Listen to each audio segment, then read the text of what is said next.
arid desert, spanned entirely by the cutting wind and howls of falling rocks, is suddenly rumbling with sound as an armored caravan rushes through. Inside one of the vans, 6 people sit down. They are shaking, either because they are unused to the rumbling of the van, or because of something darker. One of the 2 guards inside with them speaks up, noting that they've likely been briefed, but they are not to leave the designated area and avoid words or actions that might provoke the prisoners. He will only tell them now that they are to exercise strict caution. Seeing that the van is void of talking after this, a woman with a bright look in her eye, Lala, introduces herself to the one next to her, noting that she's come to teach science. Dante Kong introduces himself too, and notes that he's here for science too. They shake hands, Lala finding it a nice coincidence, and Dante guessing that science had the most sign-ups. The other teachers begin piping up too, one by one noting that he's here to teach ethics, another music. The other 2 teach math and art. Their sections aren't as popular either. The music teacher notes that he feels like he can breathe now. They didn't say a word until this point, which he found weird. The ethics teacher looks out, noting that everyone was just really tense, as who could have imagined that they would end up here, in the world's largest prison, which has been compared to hell on multiple occasions, Fogland. Lala plays it off, noting that he shouldn't scare them so much. Anyway, it's called an international prison, so what could go wrong? The ethics teacher notes that it being an international prison makes it all the more suspicious. Does she know the story of how Fogland came to be? 50 years ago, in the middle of a desert, a massive meteorite crashed. 5 years later, all the world's great powers joined forces and built a prison on top of it. The music teacher perks up. That's why there are so many urban legends about it online. Like that it's there to imprison aliens or things like that. The ethics teacher confirms as such. He crouches down, his voice audible enough just for everyone to hear. One scholar even claimed that Fogland opened the gates to hell, so they just might be going to teach monsters. Dante lets out a choked laugh, wondering if educators like them really believe such things. People live in all corners of the world, and everyone has a right to learn, no matter what or who they are. The ethics teacher wonders if he really isn't scared, even if the rumors are false. That's still an international prison they are going in. It houses world-class criminals. Dante denies such a feeling. Those are just people that are lacking education. Or so he thinks, at least. As the others just kind of look at him, a guard gets a report over a walkie-talkie interrupts them. There are only 5 minutes until they enter Fogland, and, through the barred windows of the van, they all see the entrance to Fogland, a towering mass of steel and justice. The entrance has one banner on top of it, presumably made by the prisoners. The guards tell the teachers that they are not allowed to take photos, and not to take out their belongings until they have turned them in. Dante looks around, thinking that even if he wanted to get some photos, he couldn't because of all this fog. It's to the point where nothing is truly visible. Well, this is Fogland after all. As they look on, a guard explains that they will be escorted to their classrooms after surrendering their belongings. They will be guided to their assigned classrooms, and they should follow instructions for everyone's safety. Dante thinks he's just trying to scare them, and the teachers are split up. Dante remains calm, even if a little shaken by the atmosphere. There is nothing to be afraid of after all. It's just a place where people are living. He is put in his classroom, where he is met with an isolation classroom, completely dividing him from the class. He thinks it's excessive. He beats on the reinforced glass in front of him and wonders how he's going to teach with this in front of him. Just then, a guard opens the door and notes that the prisoners are about to enter. Until the end of class signal sounds, he is not to leave his seat under any circumstance, or they cannot guarantee his safety. Dante looks on, a little bit horrified of what's to come. The door to the classroom opens, and the guards push the prisoners inside. But these are not just simple men and women. They all look grotesque, out of this world. Dante's heart sinks as his eyes dart from one prisoner to another. But they just have to be human, right? Even then, how is he supposed to teach that guy, who has his neck held up?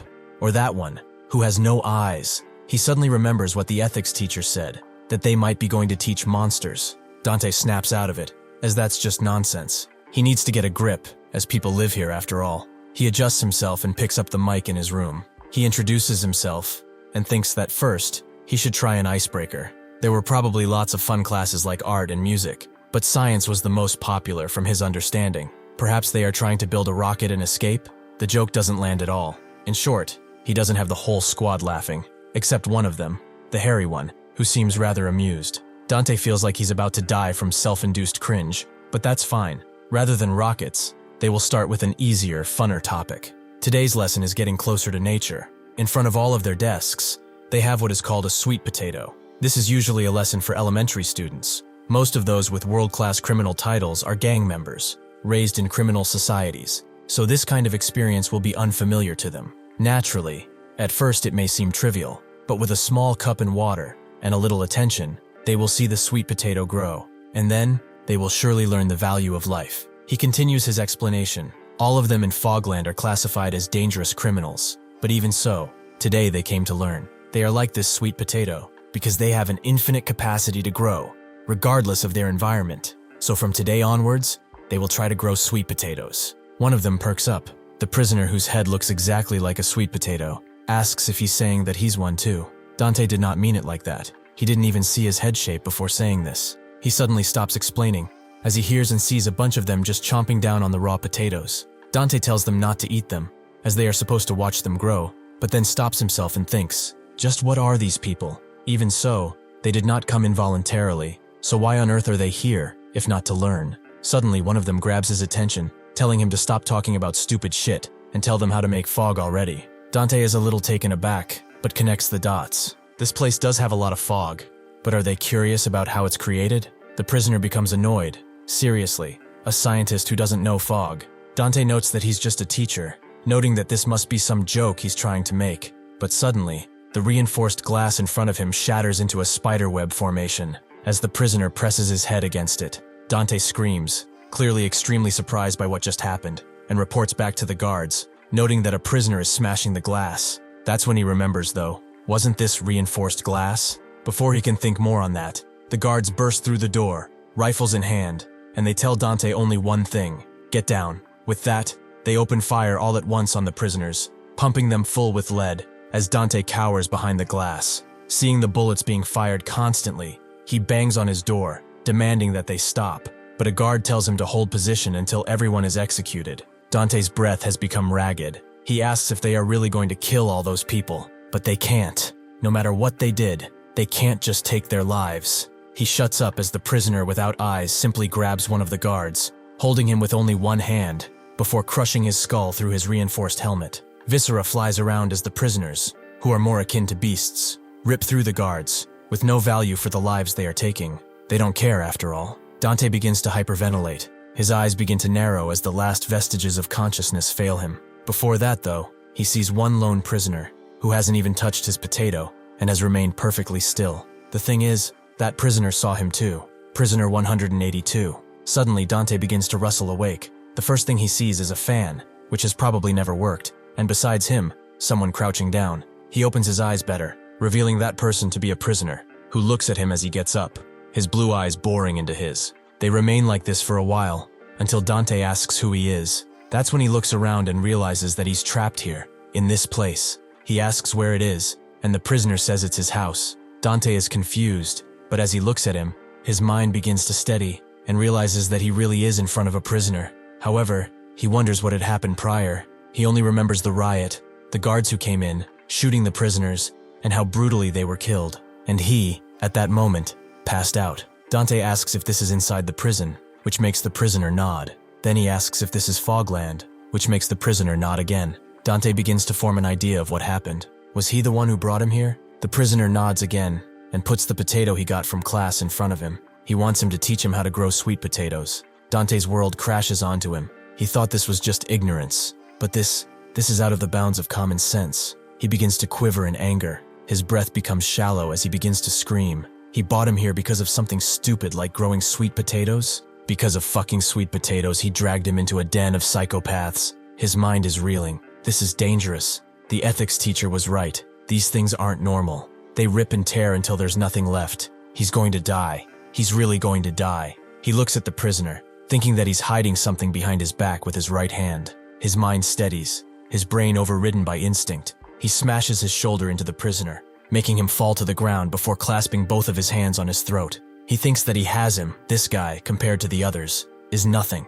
If he stays calm, he can handle the situation. Now, he only needs to take his weapon away. As he looks through, he sees that he doesn't actually have anything in his right hand. It's just gone. He calms down and ties down the prisoner to the bedside with his tie. He apologizes for the violence, but he got in danger because of his stupidity. Getting kidnapped while inside prison is absurd. He wants to grow sweet potatoes, right? He apologizes, but he can't teach something that is brainless. He tells to just eat it and wonders when the guards will come, or when is mealtime at least. He looks around outside, thinking that after such chaos, the prison must be on high alert. The security forces are probably searching for him, and once he sees a guard or someone, he can get out. Unfortunately for him though, because of the intense fog, he can't see a damn thing in front of him. He begins to scream out, asking for help as he pushes the door, but then it suddenly clicks open. As he wonders why a prison door is open, he steps outside, where he sees where he really is. This place is more akin to a favela, and right below him, there are countless more similar buildings, all built along a large crater. He falls on his ass, as there's no way that this is a prison. He's panicking again, screaming, asking where he took him. Suddenly, 182 pushes his hand over his mouth and tells him to shut up. He's been yelling non-stop, and it's attracting attention. He can't leave this place, so he should just shut up and live. Dante can't believe what he's hearing. Live? Here? In this damn dump? He is a citizen. He doesn't belong here. He's not like the drags of society that live here, not like him. Suddenly, a fat prisoner appears over them, making Dante just stare him. He sees his scarred body and unreadable expression. Dante begins to cry a little bit, noting that this wasn't directed at him, and 182 looks at the prisoner, asking what he's looking at. Before Dante can react, the fat prisoner socks him, and he ends up half naked on 182's floor, who says again that he told him to shut up. Dante tells him that it's his fault now. Even his clothes are gone. Why does he keep doing stupid shit that gets them in trouble? Does he seriously not think? Why did he pick a fight with a monster like that, when he doesn't even have an arm? Suddenly, 182 gets up from his sitting pose, making Dante think that he said too much. 182 slowly undressing doesn't help the situation either. He apologizes immediately, thinking he's about to become someone's bride. Instead of doing that though, 182 hands his jumpsuit to him and tells him to put it on. Dante is amazed by what just happened, but also by 182's body, which is covered in scars and toned. He slowly dressed into the jumpsuit, thinking that he should be more careful. As he zips it, Dante realizes that if he wears this, the rescue team might not recognize him. As 182 scrounges up through his belongings, he tells him that there's no rescue team looking for him. The guards were all killed. It's better if he doesn't stand out from the prisoners. That's just how it is in Fogland. He puts up another jumpsuit on him, a much dirtier one, and notes that they should go eat. Dante, hearing this, realizes something. Since it's mealtime, then maybe he can meet a guard. Inside the prisoner city, the fat prisoner from before is singing cheerfully, as the suit he got fits perfectly, like it was made for him. Those glasses he had too, they looked really cool. Maybe he should take them too. Suddenly, someone calling him honey asks where he got that outfit. The fat prisoner immediately bows down as much as he can, and explains that he found a nerd in the tofu village, a nerd with glasses, who just moved in. The boss understands, so that's where he was then. The fat prisoner agreed. He dared to wear fancy clothes, so he took them, as they were pretty cute. Suddenly the boss impales the fatty's head with his blade, making him fall to the ground, dead. He doesn't bother wiping away the blood on him. He just smiles, as he finally found who he was looking for, their dear teacher. Dante looks around and sees only a forest of thick cement, with residents that look like camouflage, and their eyes, those of starving beasts. He walks, a piece of rebar in his hand, right next to 182, wondering if these things are really human or just beasts.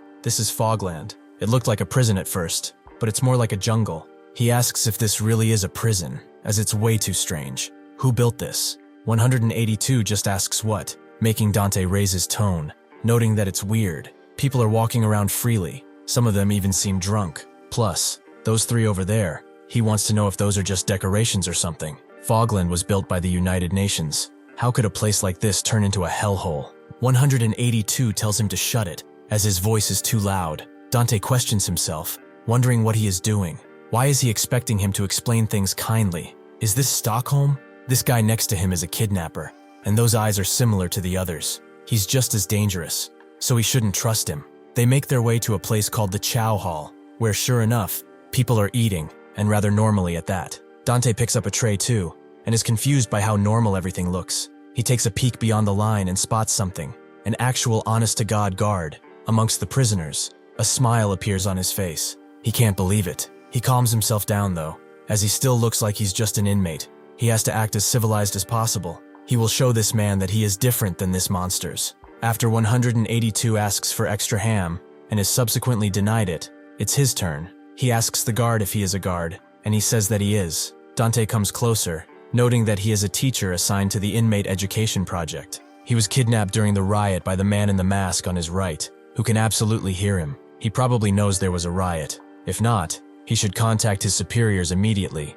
as they must be looking for him. Suddenly, Dante sees a line of drool coming out of his mouth and looks into his eyes, only to find basically nothing. Before he can ask what is going on, the server smashes him over the head and tells him to get out if he's not going to get anything. Dante just has his tray filled with basic stuff, and as another prisoner eats from it, he looks on, completely defeated. He wonders what those eyes were about. Was that guy not a guard, perhaps? No, he was wearing a guard uniform. He even had a badge. However, he isn't seeing any other guards or officers. Are they looking for him? What's this situation about? In his heart of hearts, he realizes that something is extremely wrong, and that he is, in fact, screwed. At this rate, he will be stuck forever, just like this bastard next to him. He calls 182 as student, and notes that he wanted to grow sweet potatoes, right? This is his last resort. He will teach him how to grow sweet potatoes as much as he wants, but in return, he wants help getting out of here. He has decided to use his stupidity, but unfortunately, 182 isn't as stupid as he thinks he is,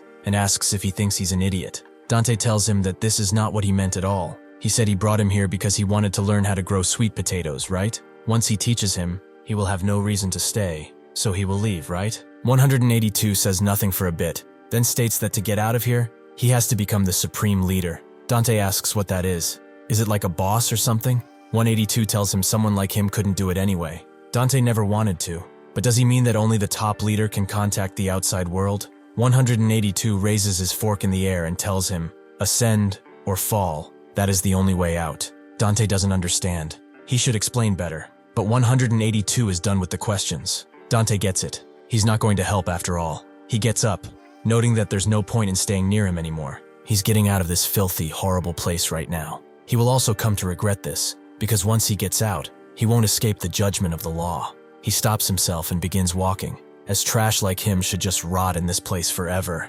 Suddenly he hears someone call out for a teacher, and his name specifically. Everyone turns, and Dante is blinded by the prospect of a rescue team being here. He begins screaming, tears in his eyes, that he is here. His name is Kang Dante, science teacher at a public school, age 32. Suddenly he stops screaming as he sees who called out for him, a man taller than two people at once, and he smiles as he leans to Dante's level. He says that he really wanted to see him. He probably remembers that they met already. He took his potato class. Dante unknowingly takes a step back, agreeing. He could never forget after all. That was the first time he'd seen someone that huge. The servers and other prisoners begin to shake and breathe slowly, as that is one of the 6 shoulders of Cell 0, the tower. At that moment, Dante remembers how this man killed the security guards. He used another prisoner as a shield and spouted something about them being rude, since they are using guns. At that moment, he reached into his wide maw and pulled out a blade, an unbelievable act. With that, he began dancing through the guards,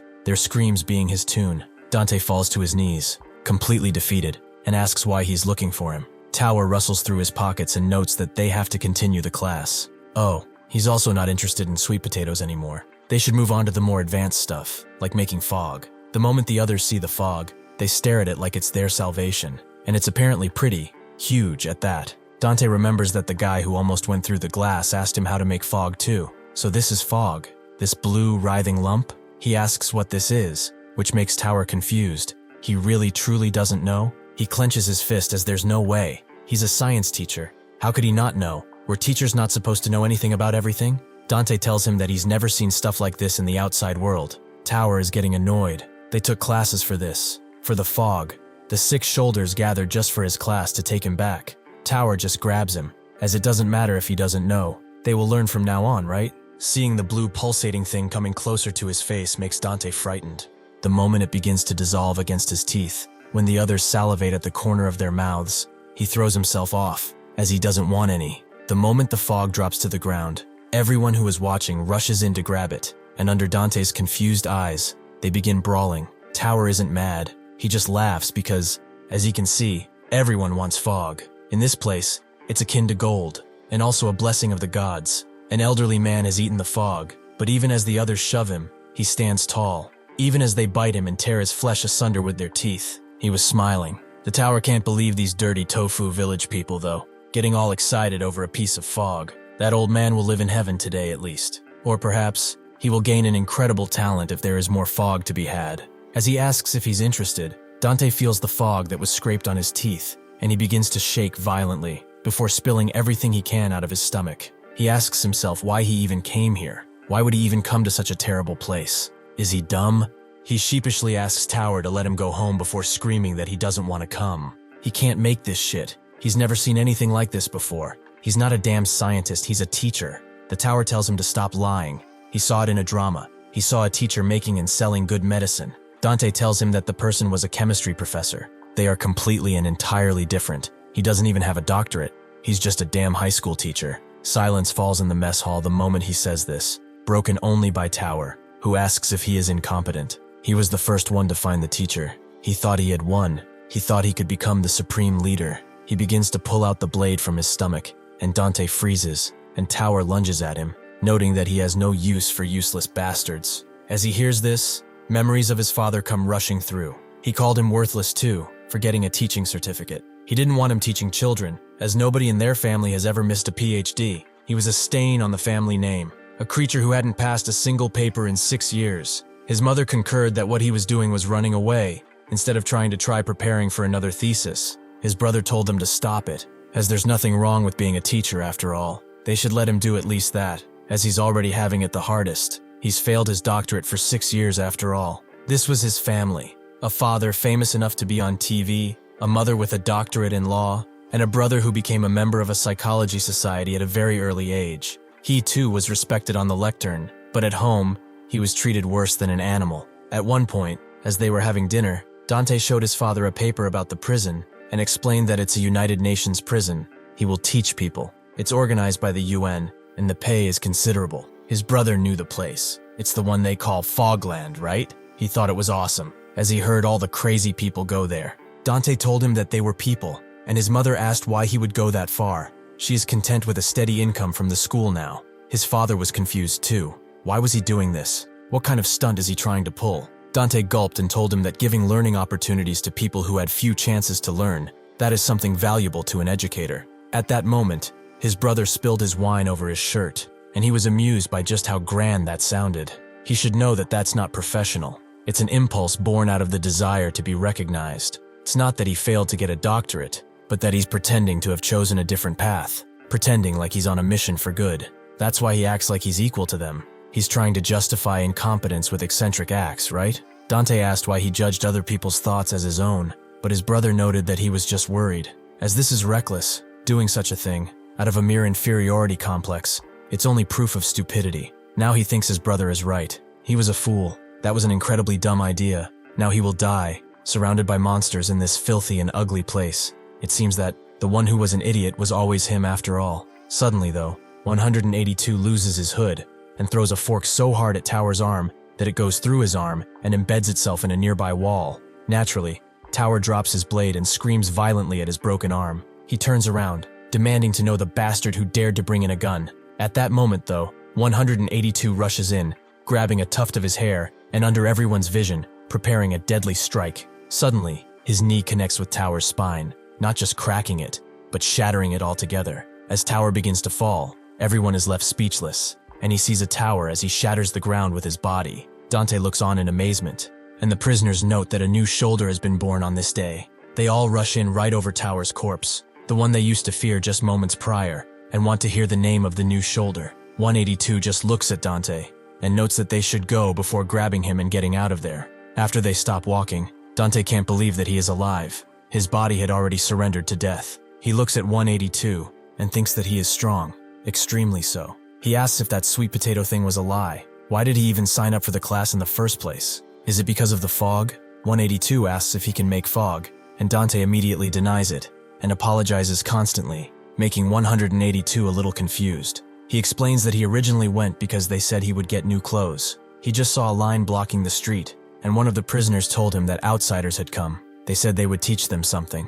Since the competition was fierce, he suggested that he line up too. 182 didn't want to at first, but when the prisoner said that he would get new clothes, he immediately slipped in line, waiting patiently for his new clothes. Dante didn't expect that to be his reason, but why then did he save him? 182 notes that he didn't save him. He saved his new clothes. However, he didn't even teach him anything, and he soiled his new clothes too, by peeing on them. Dante hadn't even realized that this was the case, and after going to the shower room and acquiring new clothes through iffy means, Dante begins washing the clothes he was given, as he wants to return them. He wonders though, is that ragged thing he's wearing a sentimental piece? Or why did he keep it if he had new clothes? 182 looks at him, confused, and points at the number on it, claiming that it's his. Dante knew that already, but why didn't he throw it away? 182 tells him that it has 182 on it. It's his, and that says 182 on it too. Both are his. Dante is becoming confused too. Does he mean that the dirty clothes are precious too? Well, he guesses he doesn't have the arm to wash them, so he will wash them for him too. After washing everything properly, they return to 182's house and dry it up. Dante takes a look at his watch. It's past the exact hour, meaning that a whole day has passed while trapped in this place. Escape aside, the monsters called Shoulders are still definitely looking for him. They might have learned his location from the earlier commotion at the mess hall, so he has to make his way out of here tomorrow. As his stomach grumbles, he thinks that he should have taken a bite out of that disgusting soup earlier. Suddenly, he notices the sweet potato 182 is keeping, and thinks that he can have a little bite anyway, as he can't grow it in this place anyway. Before he can do that though, 182 smacks it out of his hand and tells him to buzz off. Dante, defeated, notes that he was just hungry. Can he have a little bit to eat? 182 gets down and denies his request, as this is his. He etched his number on it after all. Dante thinks this is absurd and asks if he will grow it. Does he even know how to? 182 doesn't. But anyway, if he kills his sweet potato, he will kill him in return.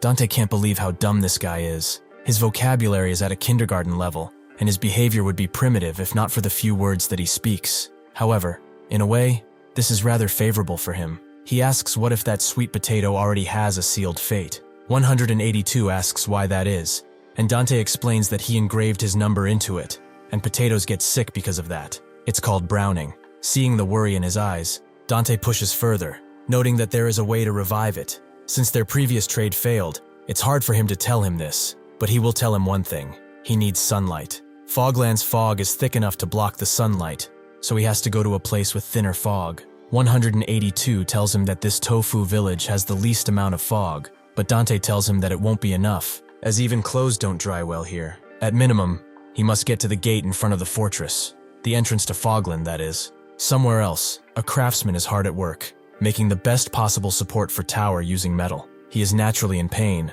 and asks how long this will heal, but one of his men tells him not to worry. He brought the best architect. The tower wanted him to bring a doctor, but anyway, what the hell happened there? His talent has accumulated for a long time inside of the fog. The strength of his spinal bone is probably stronger than rebar, especially his neck bone, but with a single strike he shattered it. That stupid teacher is useless for now. He has to go after the brat now, as he's definitely monopolizing fog somewhere. Suddenly, a familiar voice notes that he really found the teacher after all. It's the man from before, who attacked Dante. The others didn't even notice that he was there, but he ignores their reaction and finds it amusing that Tower got his neck broken. Tower is not too pleased with him appearing in his hideout like a rat, but the man thought they formed an alliance. They said they would share if they found the teacher. Tower tells him to stop spouting nonsense. After all, he is the one who will become the supreme leader. Suddenly, the man grabs the hammer from the architect and notes that his dreams are far too big compared to the talent that he has. Tower tells him to wait. He wouldn't attack an injured person, as that would be cowardly, right? The man ignores his pleas, as when he sees bastards like him, the only thing he wants to do is smash them into pieces. He pulls the hammer into Tower's neck. This is the shoulder of Section 0, Hound. After beating everyone in the hideout to a pulp, Hound turns to his band of riders and notes that they will have to go to Tofu Village. With that, they all mount up and get going through the foggy streets of the prison. As Dante and 182 walk, Dante wonders what he has in this bag of his, as it's heavy. 182 notes that it's his, and Dante forgot to ever ask. But what is his name? 182 notes that the people around here call him One Arm, but Dante is a little confused. Doesn't he have a name? 182 repeats that this is what they call him, but Dante thinks it's rather uncivilized,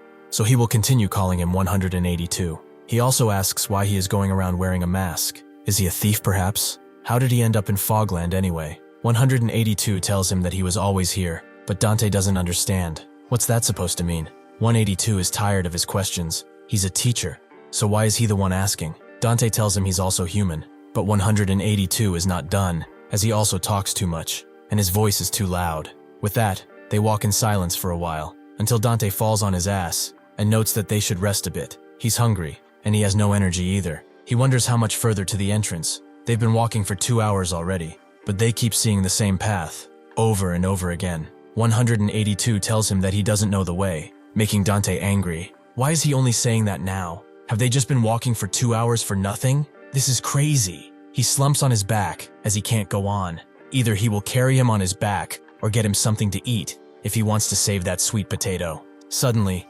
182 falls on his face, and Dante gets up swiftly to check on him and sees that he's completely dehydrated. He tries to wake him up, scared that something dangerous might have happened to him, but he's more afraid of the fact that he will be left alone in this place. He begins to shake 182 violently, pleading, screaming at him to wake up.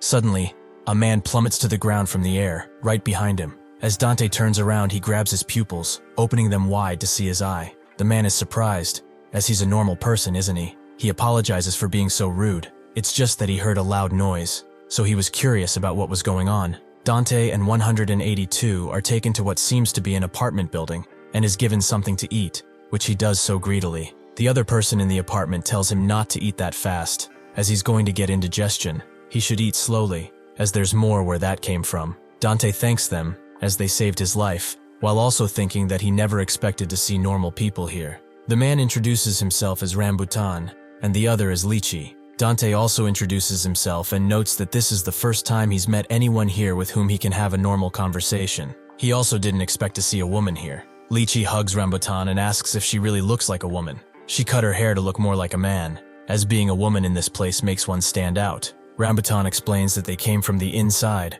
The closer one gets to the center, the concept of blocks pretty much dissipates. Dante is curious. Are there a lot of normal people like them in the center? Rambutan doesn't think so necessarily, but Tofu Village is full of losers who get pushed to the side. Anyway, is he new, or hasn't he done the fog yet? Dante explains that he is not an inmate. It's hard to explain the details due to some circumstances, but he was kidnapped by that guy who collapsed over there. Rambutan asks if he means that he was kidnapped into Fogland, and realizes that he was probably kidnapped during the teacher kidnapping operation. Dante sheepishly asks how they know about that, and Rambutan confirms that everyone knows.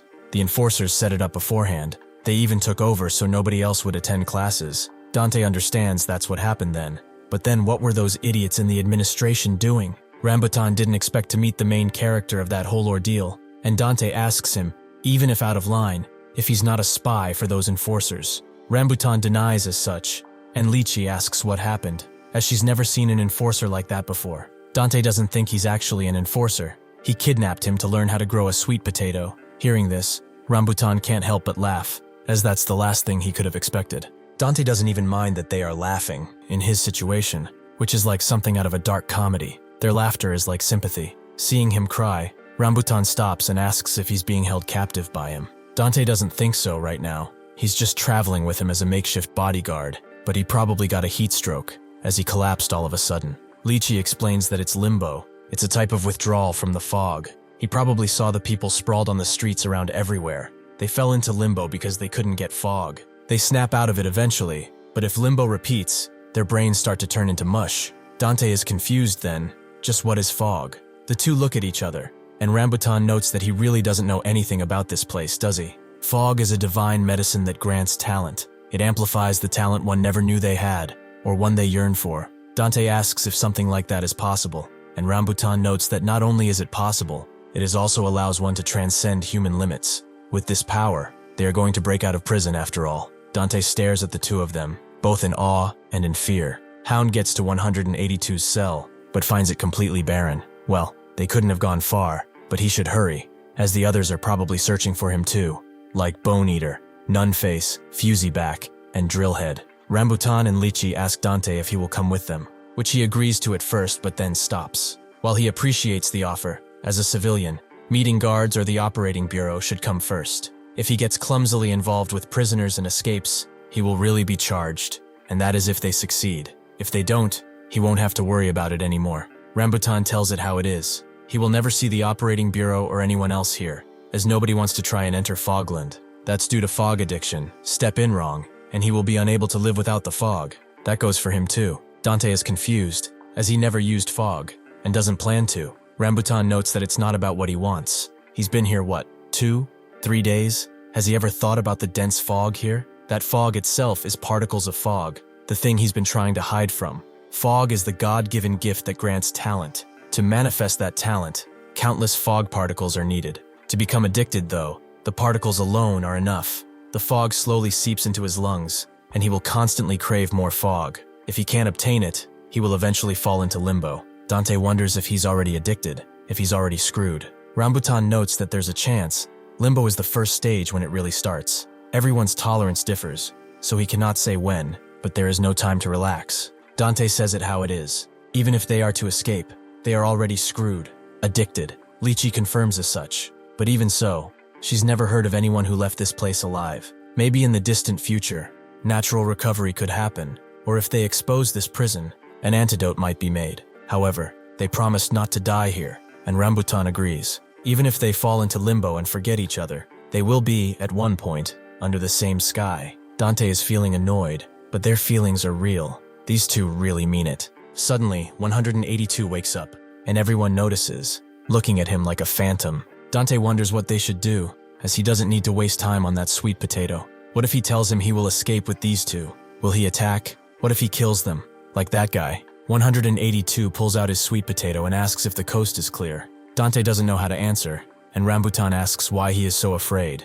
He's just a fog zombie. Once someone falls into limbo, they'll have no strength until the next fog, so he will win. Dante feels relieved to hear that. He was worried they might get hurt. Rambutan tells him not to worry, and raises his leg in the air. If he has a problem though, shouldn't they kill him now? They all look at each other, but Dante tells him to hold on, as there's no need to kill him. He crouches down to his level, and notes that he's leaving. He has no intention of living here, so they should each go their own way. 182 asks about the sweet potato, so Dante grabs it and puts it in a cup with some water before handing it to him. If he does it like this, the sweet potato will grow on its own.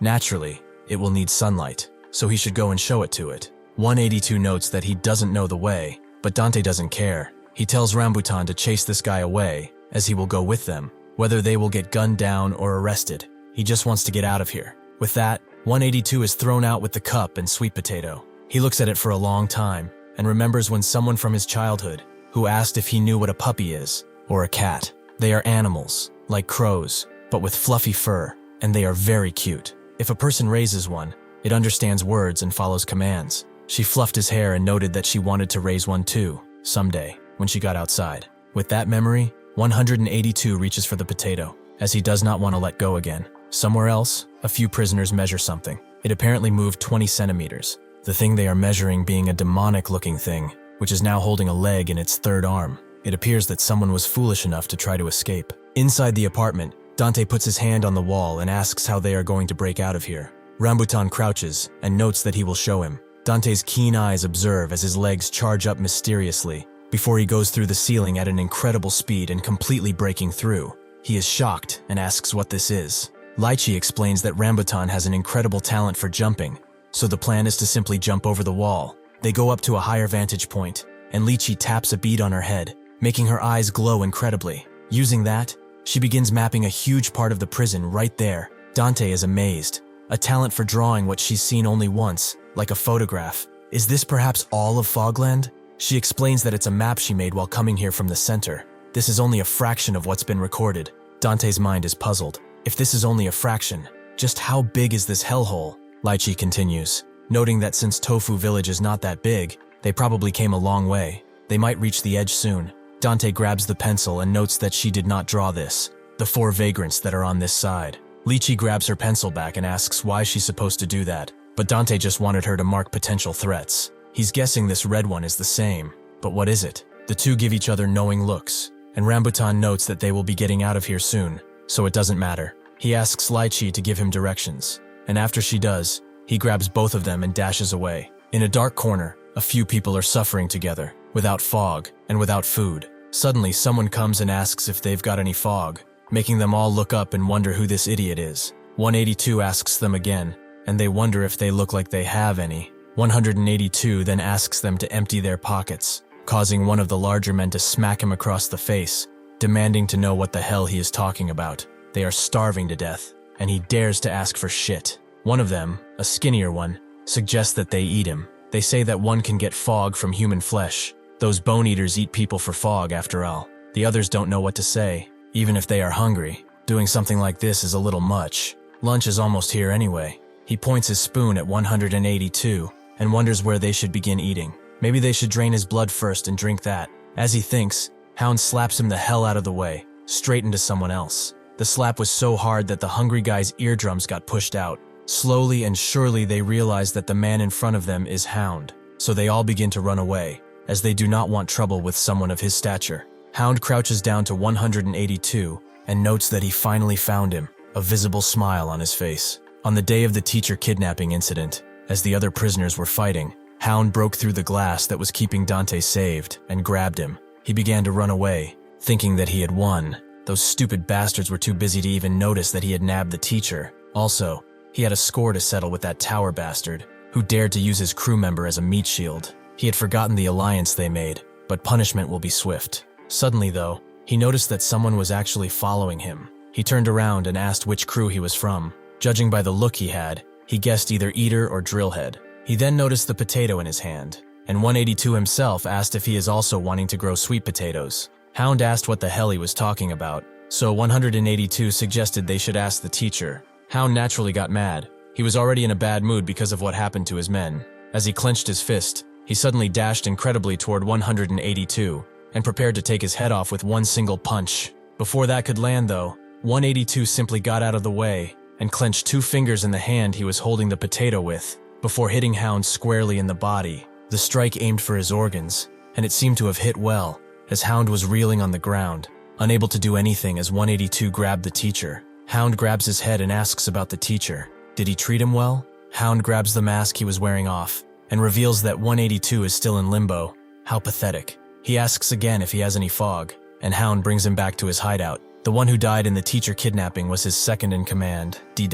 which they had a memorial for, and offered drinks every time. Right next to that, a bunch of his men are breaking each finger on 182's hand, but he doesn't seem to be reacting or saying anything. They ask if he wants to use his toes as a spoon from now on. If not, he should tell them where that damn teacher is. 182 repeats what he said previously. If they give him some fog, he will speak. One of the torturers wonders how long he can keep this facade of not caring, and tells his friend to break another one.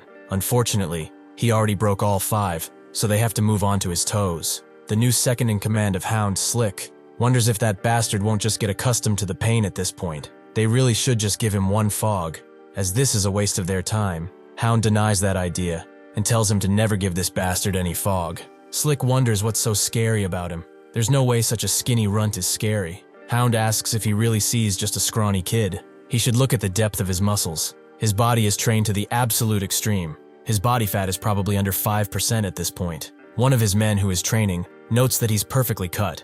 It's admirable, if anything. Slick believes that it doesn't do him any good. One also needs body fat if they don't want to take big hits. Hound notes that he probably doesn't feel any pain, since he's not reacting at all to the stimulus they are giving him. Slick notes that the other shoulders have begun to move as well. The news that the teacher is in Tofu Village has been spread. If the teacher falls into the hands of another shoulder, they won't have a chance. He thoughtlessly broke the alliance first, before D-Dad even died. No matter how much he thinks about it, killing Tower was a mistake too. Hound tells him that it was no mistake. To those who harm their brothers, only blood awaits. He shouldn't act like a worthless bastard. Slick says that if he thinks about it more, that's what he actually meant. They need to gather fog, as D-Dad would want that too. He wouldn't want them sulking around here. Suddenly, Hound smashes his fist on the table and grabs his drink, noting that they will never let D-Dat's death be in vain. For him, they will definitely ascend all at once. He cheers for their fallen brother, and the others do the same. But suddenly, he spits what he was drinking out violently and crouches to the ground. They all gather around him and ask if he is okay, and Hound tells them not to make a fuss, as he was just choking. That's a lie, though. When 182 hit him, he precisely aimed for his ribs and stabbed. He's sure that he hit his damn liver. He throws the crushed-up can at his head and notes that he may fool other people, but not him. What he did back then wasn't luck, but technique, especially in Fogland, where people only trust power from fog and pick fights. That was Krav Maga, wasn't it? And the shoes he's wearing, steel-fitted. Was he perhaps a soldier? Eventually, Dante and the others arrive at a gate, and his eyes light up upon seeing it, thinking that this really is the exit. Suddenly, though, Rambutan grabs him and tells him to wait a moment, as that thing is being guarded by a watchtower. Dante wonders if there really is someone in that watchtower, but Rambutan says they can't say for certain. Dante notes that if there's someone, maybe he could go alone, But Lychee wonders what he's going to do all alone. Knock on the door maybe?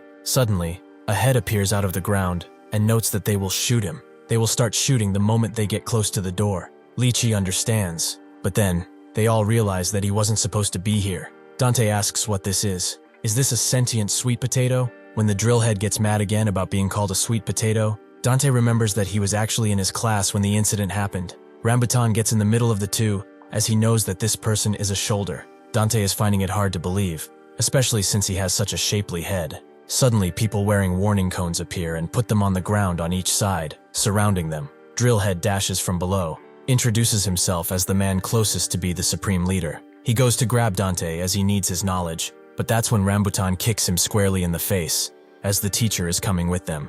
Before falling, Drillhead is caught by his men, and as he grabs his face, he asks what he is. Rambutan tells him not to interfere, as he found this person first. Drill can't believe it. He rolled in here like a mangy mutt, and he doesn't even know how to be afraid. He suddenly balances himself like a ballerina and begins to spin around, the air around him shifting. Dante sees that he's basically doing ballet, but suddenly Drillhead begins to rotate himself in the ground and approaches them swiftly. He appears right behind Dante, giving him no time to react, but before he can do anything, Rambutan smashes his foot, just as Drillhead escapes. As he drills even more holes, he calls him too slow, and Rambutan still tries to get him, as Dante cowers in fear. Eventually, Drillhead finds an opening and shoves his pointy head straight into Rambutan's back, sending him flying into a wall. Seeing her lover hurt, Lychee screams out with a womanly voice, and the others immediately react. Drillhead reacts too, and one of them takes her jumpsuit off, revealing that she is indeed a woman. As more and more grab her, Dante feels a deep feeling, fear, shame, because this is happening because of him. But suddenly, he feels anger too. He picks up a rock and throws it at one of the men who grabbed Lychee, straight in his head. They are all surprised, including Lychee, but he doesn't stop there. He unleashes a barrage of rocks, hitting even Lychee at one point, who manages to grab his hand before he can throw another and tells him to stop. As Dante comes to, they both run away, and Drillhead notes that the woman is pretty, but as he does this, he looks at Rambutan, gauging his reaction. Suddenly, they both dash in the direction of the two who are running.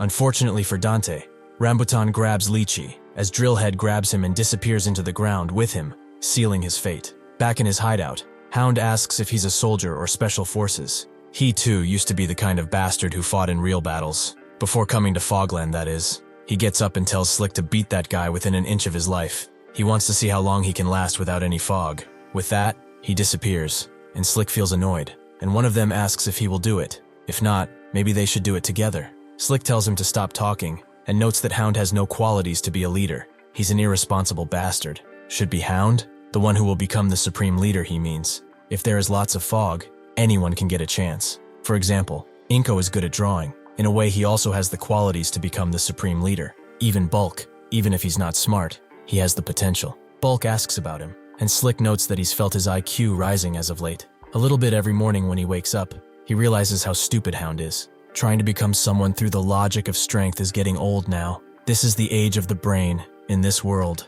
That is the power that is needed. Bulk asks what he's going to do. Slick notes that first, he will find out where the teacher is, and he will not share it with Hound. The rest of them will have to decide by themselves who to follow. He stoops over to 182 and asks if he wants this that much. He shows him a bead of fog, noting that he will give it to him. At the same time, Dante lands in the gutters with Drillhead, who looks at him with a rather happy smile on his face. He welcomes him. He is now in his underground kingdom. Slick pops the bead of fog in his mouth, noting that in return for this, he will come under his command and share information about the teacher afterward. He dangles the bead on his tongue, noting that he should think it over, as he doesn't give the same chances twice. As he swallows it, though, 182 instantly appears at his throat and rips it apart as he grabs the fog from his still swallowing throat. The others barely process this as it happens, and only realize after Slick slumps back, his throat completely gone. They go over to him, trying to see if he's still breathing, but then they begin hearing crack after crack, as 182 dresses his fingers back into position. He looks at them, his eyes glowing like a true demon from below. Down below, Dante wonders if Rambutan and Lychee escaped. They probably did. By now they must have left him behind. Well, they had no other reason to wait for him, so he understands. Whatever, he's cooked anyway. Drillhead looks at him with a happy grin, and asks if he can really make fog. The Tofu Village guys were saying so. The teacher whipped up fog in an instant, and he ate the fog before breaking Tower's neck. Dante wonders how a rumor like that even appeared, and Drillhead asks if it's true. Dante would like to deny it, but seeing what happened the last time he was found useless, he decides to say that it is indeed true. He quickly made a huge fog and swallowed it. The tower fell to his legs like a puppet. Drillhead tells him to stop lying. He is not as dumb as the other bastard. He doesn't believe in the ridiculous superstition that the science teacher can make fog. He's someone who doesn't believe in stupid stuff like that. Dante doesn't know about superstition.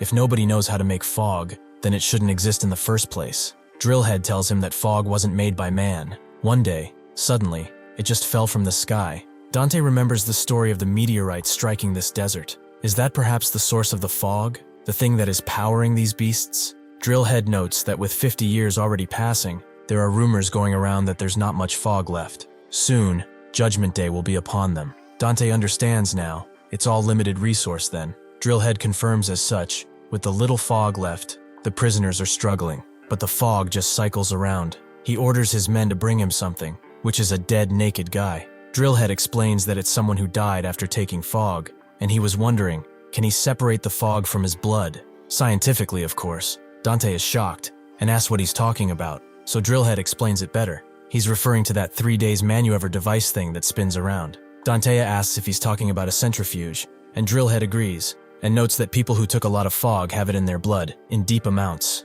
Dante asks if he just wants him to squeeze out a damn corpse. If it's fog concentration, wouldn't it be better to open his nostrils and breathe in? The fog mist is everywhere after all. Drillhead grabs him by the throat and tells him to stop spouting shit. If that were enough, they wouldn't need the fog. One simply cannot gather air. He has to scrape it together and compress it. Dante suddenly connects the phenomenon to the rising sun.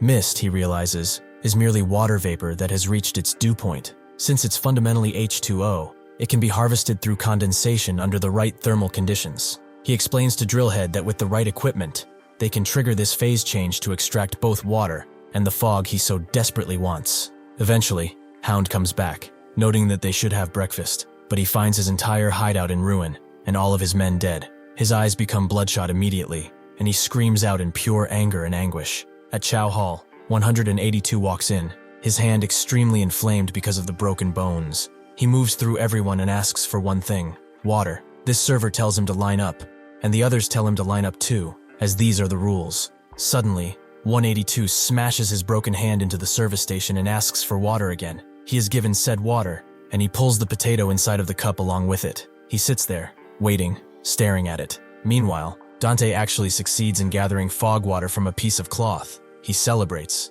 thinking that he is a genius. Now nobody can touch him. 182 continues staring at the potato, but it doesn't grow. It seems he was fooled. So the teacher, he will have to kill him now. Rambutan and Lychee begin asking around. They find an innocent-looking man and tell him that they can escape together. There is definitely a way out of here. The innocent-looking man seems puzzled at first, but then pulls out a combat knife and tells them to get lost. As they walk, Lychee notes that no matter how dumb or naive someone looks, it's still no. In this place, there is nobody who doesn't know about that thing. Rambutan guesses that it's only Dante who does, and she notes that Drillhead's hideout is on the map she made. This is a fog catcher, a device that produces water from air in arid countries or dry regions. The principle is rather simple. Water vapor in the air condenses at the dew point when the temperature drops. At dawn, when the temperature falls, moisture in the fog is captured through a mesh-type net and thus converted into water. If one can replace the net with a breathable insect screen and shape the bottom into a curve to guide dew to the collection area,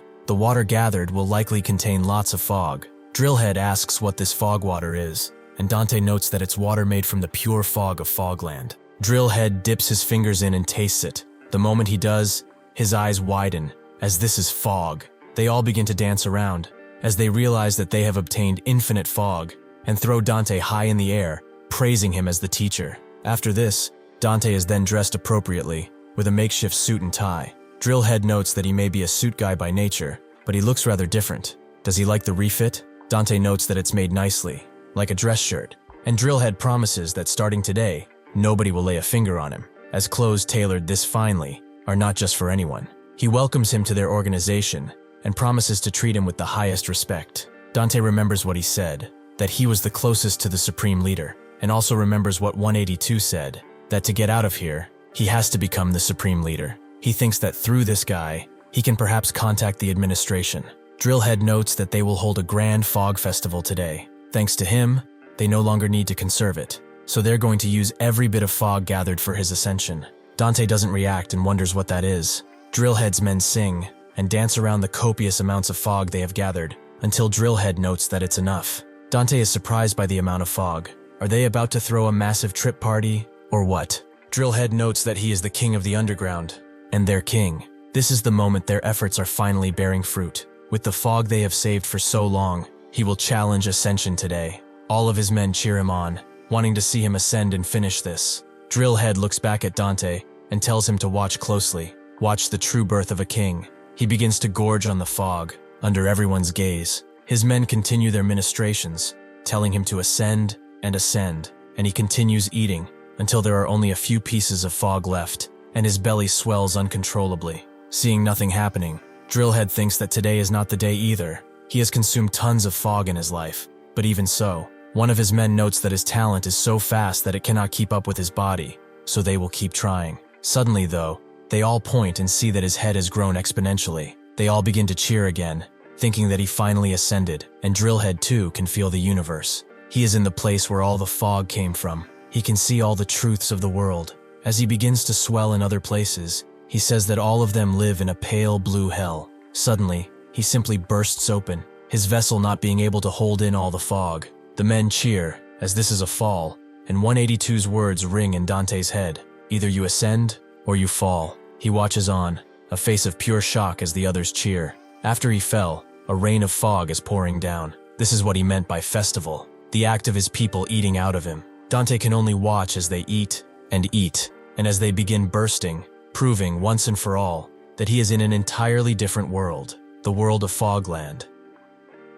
One of the prisoners who has been storing the fog in his uniform tells everyone to stop, as if they continue eating, they will all die. They cannot eat this much fog at once. He grabs Dante's hand and tells him to stop them, as now he must become their leader. Dante is broken now. He says he doesn't want to, and runs away, screaming that he doesn't want to, but the others begin running toward him, aiming to grab him and take him back. As Dante continues running, he wonders what the hell is even happening. He must be dreaming, right? This has to be a dream. This cannot be real. From the very beginning, something like this simply cannot happen in reality. As he tells himself to wake up again, and again, and again, in front of him, he sees someone familiar, who knows that he told him so, again and again. Dante recognizes him as his brother, and pleads with him to help him, to get him out of here, to get him back home. But his brother wonders, does he still not get it? It does not matter what he looks like. It's all just a ridiculous mask, a cowardly mask at that. Dante's mind completely shatters as he screams out in pain. This Dante has something called selective prosopagnosia. He does not remember his brother's face. He just thinks of it as a circle. His brother, even when he said the meanest things, his face just kept changing. Sometimes he was an angry person, sometimes a crying woman, and sometimes he even looked like a demon. Thus he thought it would be easier to just see him as a circle, something empty and void of any emotion. Suddenly he hears his brother call for him, but as he wakes up, he sees that he is somewhere else, covered in another prisoner's uniform, and laid down rather gently. He looks to his side, and sees Rambutan and Lyche, who ask if he is all right. Dante wonders what happened. Was everything that happened all a dream? Lyche explains that they were the ones who brought him here. The Drillhead's hideout was actually on the map. They found him in the sewers, lying down, face first, on the ground. Dante asked if they really came to save him, and Lyche confirms as such. They agreed to escape together after all. Dante, sensing that this is another opportunity he cannot let pass, apologizes for delaying so much because of him. They should go quickly. Lyche tells him it's fine. Rambutan needs to rest too, as they've already moved quite far. She opens the drape of their tent and lets him see that they are right in front of the wall. They found a place without guard towers this time, as they make a fire in a barrel. She wonders if Drillhead is really dead, and Dante confirms as such. Everyone just went insane. It was chaos in there. What the hell was even that? Rambutan explains that it's called falling. It's death from a fog overdose. He also ate that much too at some point. Dante wonders if that's true, but he tells him he's joking and explains that, as previously stated, the more fog one eats, the more they increase their potential. However, potential also has a limit, and for every person, that limit is different. If one reaches their own limit, they'll just explode, and all the fog they consumed throughout their life will just burst out of them. People don't know where their limit is. He must be good at something too, right? But he does not know where his line is. That's how the fog scatters. Everyone waits for someone else's fall. This makes Dante remember what 182 said again: ascendance, nor falling. There is no other outcome, and falling, it seems, means death. He asks what an ascendance is. Then, is it surpassing the limit? Rambutan explains that it's not about exceeding it. It's a double talent that may emerge in someone who has already reached their maximum gains. Another talent will follow him and worship him, and he becomes the supreme leader. Ascension is extremely rare. Almost everyone just falls. Dante wonders if it's all pointless for a second, telling them to risk their entire lives for something that may not even be achievable by most. Rambutan explains that it's like a legend. One day, a person will appear with an infinite number of talents. They believe he will surpass the laws of this world and free them all, and he will become their god. That is who they call the supreme leader after all. Somewhere else, someone closer to him is listening, his ears taking everything around him. The pigeons that are flying about, the brawler next to him, some guy taking a piece. He can hear everything, but he can also hear the click of Dante pushing his glasses up his nose. 182 opens his eyes as he finally found him. In the sewers, people who are extremely prepared and wearing gas masks, beginning to scoop up the fog from Drillhead. A woman with a bag over her head notes that it's glowing everywhere. Every day, it seems, someone just falls. She sees the remnants of Drillhead, seeing how focused the fog was inside of him. He was trying to ascend too, but that's just pathetic. Well, she will have the fog if he can't do anything with it anymore. Suddenly, someone calling her a tourist tells her not to pick up that trash and take this, giving her a bag of refined fog. She is pleased, as this has excellent quality, and the red-haired man asks if they have already found that guy. The woman asks if she is referring to the one-armed one. Well, who really knows? Maybe they did, maybe they didn't. The red-haired man is annoyed that a whole year has passed, and that is all what they can do. The woman notes that, to her, this job is rather unprofitable after all. It's an order from Fogland's operations bureau, right? The man tells her to stop talking nonsense, but the woman is not pleased. Prices have risen a lot this year, so can he pay a little more? The red-haired man concedes such.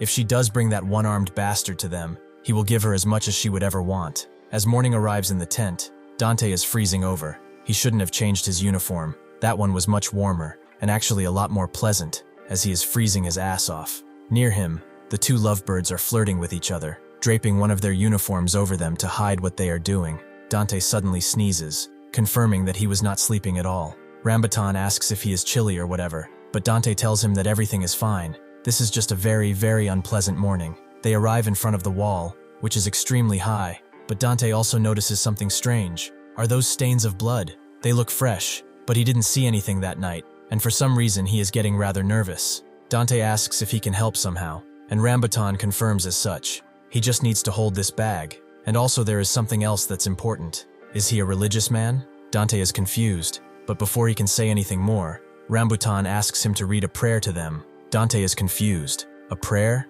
He doesn't even believe in God. He tells him it doesn't matter. In such desperate situations, everyone prays. They pray for a chance to get out, for them to be able to get out of here. Dante, sensing that he is not lying, notes that he can only say, "Our Father." Rambutan is pleased with that. That works, so he should come along, as they are finally getting out of here. With that, they both climbed onto Rambutan, who charges up his legs to the max. He tells Dante to start praying, and he does so, and Rambutan begins the countdown, slapping his legs into the ground again and again and again to create a lot of pressure. Dante continues praying in and out of his head too, hoping that it works this time. Suddenly though, an enlarged hand stops Rambutan before he can even get 2 feet off the ground and puts them all back into the dirt. They all recoil from the fall. Rambutan takes the worst of it, and as Lychee tells him to get a hold of himself, Dante sees 182 charging at them, who seems more mad than ever. Dante asks, "How? How did he get here?" 182 is furious, as he lied to him. Now he will die. He continues swinging his very swollen arm around, and Dante runs away, asking why. Before 182 can get to him, Rambutan grabs him swiftly and begins running away with both of them. Lychee doesn't understand. Why did he come here and attack? He should just hit him and jump over the wall already. However, no matter how fast Rambutan runs, 182 is just keeping up with him. Does this bastard perhaps have a talent for running? 182 comes face to face with Dante and tells him to stop running, or he will break one of his legs. Dante explains that he is not the one running, but why is he clinging to him anyway? Suddenly, 182 trips Rambutan, causing them to fall all over again and skid across the dirty ground. As Dante recovers, 182 stands above him, saying that he means business. Dante tells him to just calm down. What did he even lie about? He told him how to grow sweet potatoes, right? 182 notes that he did all he said to do. He gave it water and sunlight, but it did not work. Dante is confused. He looks at his watch, which miraculously he still has, and notes that it's been about 1 day. How could it even grow so fast? 182 notes that he is just wasting his time, but Dante grabs his head, telling him that he is not. Everything needs time to grow. Is that not obvious? He needs at least a week to know whether or not it will even grow or not. 182 just accepts that and asks where he is going. Dante dusts himself off and knows that he told him already. He was leaving. He doesn't need him anymore, right? 182 looks around and asks if it's because of those two people. Dante asks what he is talking about and tells him not to touch them, no matter what. He already told him what he needed to know. He was about to go home. 182 just looks into his eyes and asks if he really wants to die. He said he wanted to leave, and for them he is ready to die. Rambutan immediately screamed at him to shut up. He thinks they have just finished talking, right? So why doesn't he leave and stop bothering them? He tells Dante to come to them to forget about this guy, but Dante, for some reason, feels extremely uneasy. He asks what 182 is talking about, but Rambutan grabs his arm, dismissing it as just some nonsense of a guy whose brain is already melting. They do not have time anyway, so they should just go now while they still can. Suddenly, Lychee tells him to just grab him and start running. Dante tells him to wait, as he still hasn't gotten his answer, but Rambutan tells him to pray faster, or does he no longer want to get out of here? Dante does so desperately, but this is a titan. Rambutan uses his power to jump high and mighty, but Dante still cannot get over his bad feeling. He remembers everything that they did, how they saved him countless times. He likes them. They decided to go home together. They care about him, right? Suddenly, though, Rambutan makes space between them and puts his foot on Dante's chest, apologizing for what he's about to do. Suddenly, he throws Dante away, and he falls over first, almost touching the bloody fence. Rambutan gave him a bag too, and that bag was actually full, with refined fog to the brim. The people checking, or the Guardian notes, that it moved about 30 centimeters. It seems that someone tried to escape again, right? Suddenly, though, the Guardian just disappears from their view. It seems like someone is trying to escape again. Unfortunately, Dante was the Guardian's target. Left to get out of this situation alone, he has been betrayed. In the past, when Lychee was cataloging the entire prison, they stood in front of the Guardian and told Rambutan not to touch it, as that thing is dangerous. It looks like a gargoyle, like some sort of statue. As long as no one crosses the wall, it just won't move. So it really is alive, right? He does not believe this thing can stop them from escaping, though, although he heard stories. Lychee explained that they said it was a creature that came together with the fog. Some say it's a protective device made by the government to prevent fog leakage. It's like a tool to prevent all fog from escaping this place. Fog on the human body, the fog they breathe, all of it. They don't want that fog to disappear, so they keep blocking it. Rambutan asks if that meant it could think, and Lychee thought so. It can sense fog anyway. It can immediately know who is thinking of escaping. As long as the gargoyle is here, they will never be able to leave this place. The more they desire freedom, the more she dreams of the outside world and sunlight, the more the despair inside of her grows. It's an endless cycle, and she can't take any more of it. Rambutan grabbed her hand and told her that it won't be like that. There must be another way for them. He already promised her that she would be getting out of here, so she should put her trust in him. If it's for her, he can do anything, no matter how hard it is. Rambutan steps on the wall and looks behind to see that the gargoyle has completely swallowed Dante, along with all of the fog. His face is one of pure vindication. It worked. The fog in his bag, and those stupid prayers he said. The gargoyle thinks Dante is the one who escaped with the fog. This is the moment to get out of here. He immediately falls over the other side and lands roughly where the sun basks on the golden sands around the prison. He can't believe it's sunlight after all these years. They made it. They are free. He calls over Lychee, but when he looks behind him, he sees that her head is completely removed. The only thing left behind is a stump where her head should be. He looks over at the crunching noise nearby and sees that another guardian has appeared, one who is standing on one leg, and he seems to be chewing on something that is actually Lychee's head. He can only watch as the gargoyle continues crumbling it, until the beast crushes it in its jaws, with the fury of a man who just lost his lover. He rushes in and tries to crash his foot into the gargoyle, but before he can do anything, the gargoyle just breathes in and lets out a fiery blast of fog, completely overtaking Rambutan and making him unable to do anything. The gargoyle who ate Dante steps over the wall. 182 calls Dante an idiot as he had told him he can never leave this place. He looks at his broken arm and then rushes in on the guardian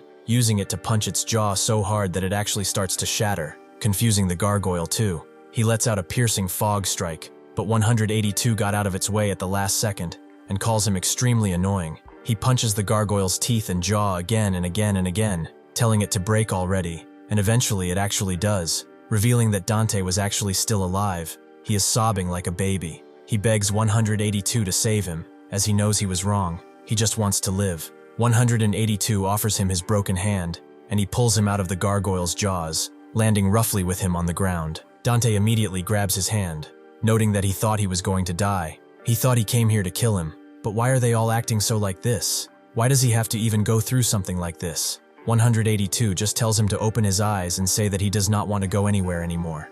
As he does, Dante immediately sees the gargoyle above them, and he becomes afraid once again. He asks what that is. It's a monster, a thing. They should just run and get out of here as fast as they can.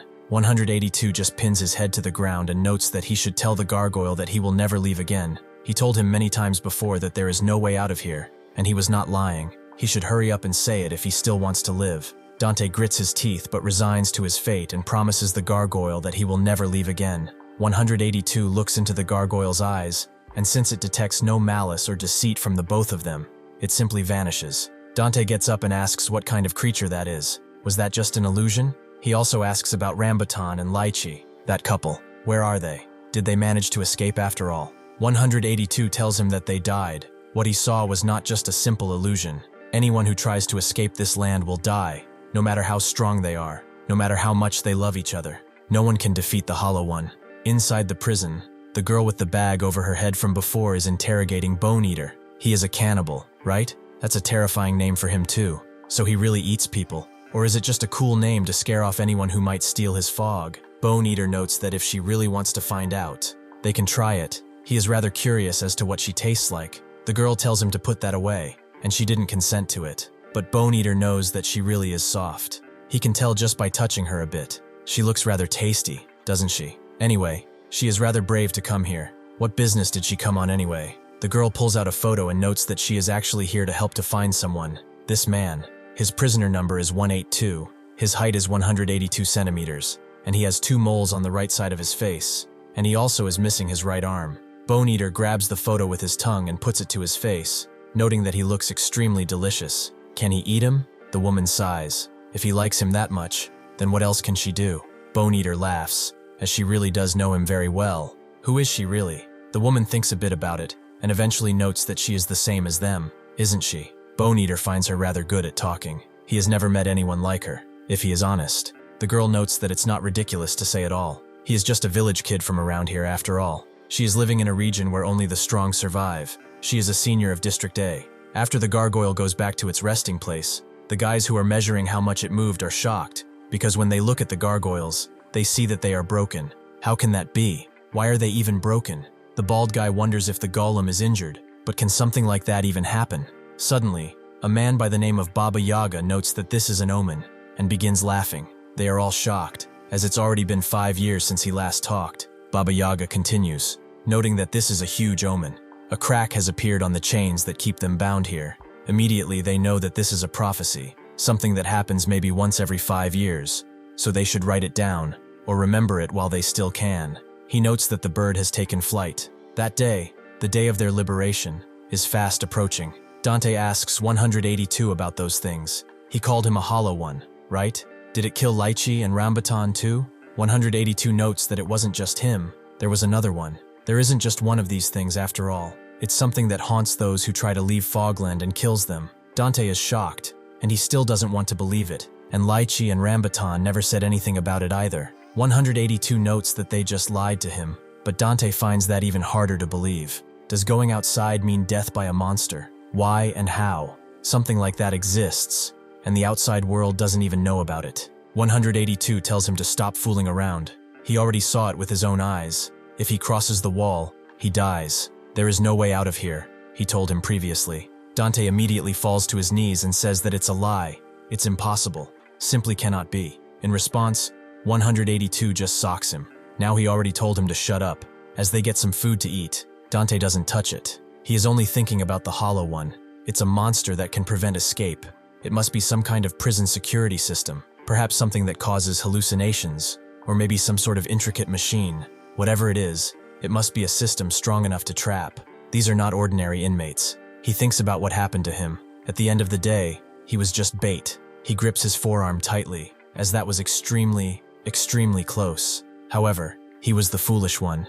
They were a couple standing at a threshold between life and death. There was no time to worry about strangers from the very beginning. Everything was wrong because he was so obsessed with escaping, with getting out of here. He did not think clearly. Why did this guy even save him? What could he be hiding? This time it wasn't because of a sweet potato, nor because of the clothes, not even because of knowing about Fog. Even in the past, he took care of him.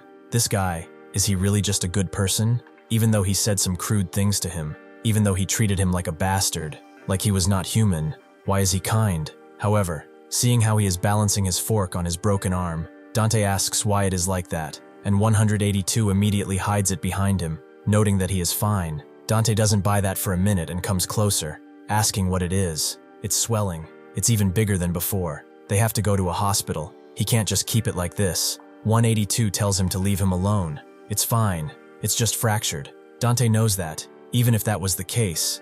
Swelling like this is just not normal. Does it hurt? 182 denies it, but when Dante grabs it, he winces from pain, meaning that he is just enduring it. With this in mind, Dante grabs some discarded cloth and makes him a bandage to put over it. 182 is immediately annoyed and tells him to take it off, but Dante tells him it's only a temporary measure. If he moves it, it will hurt even more. 182 tells him to take it off, as he needs to eat, but Dante tells him he couldn't eat even with it off. He really does not understand how serious this is, huh?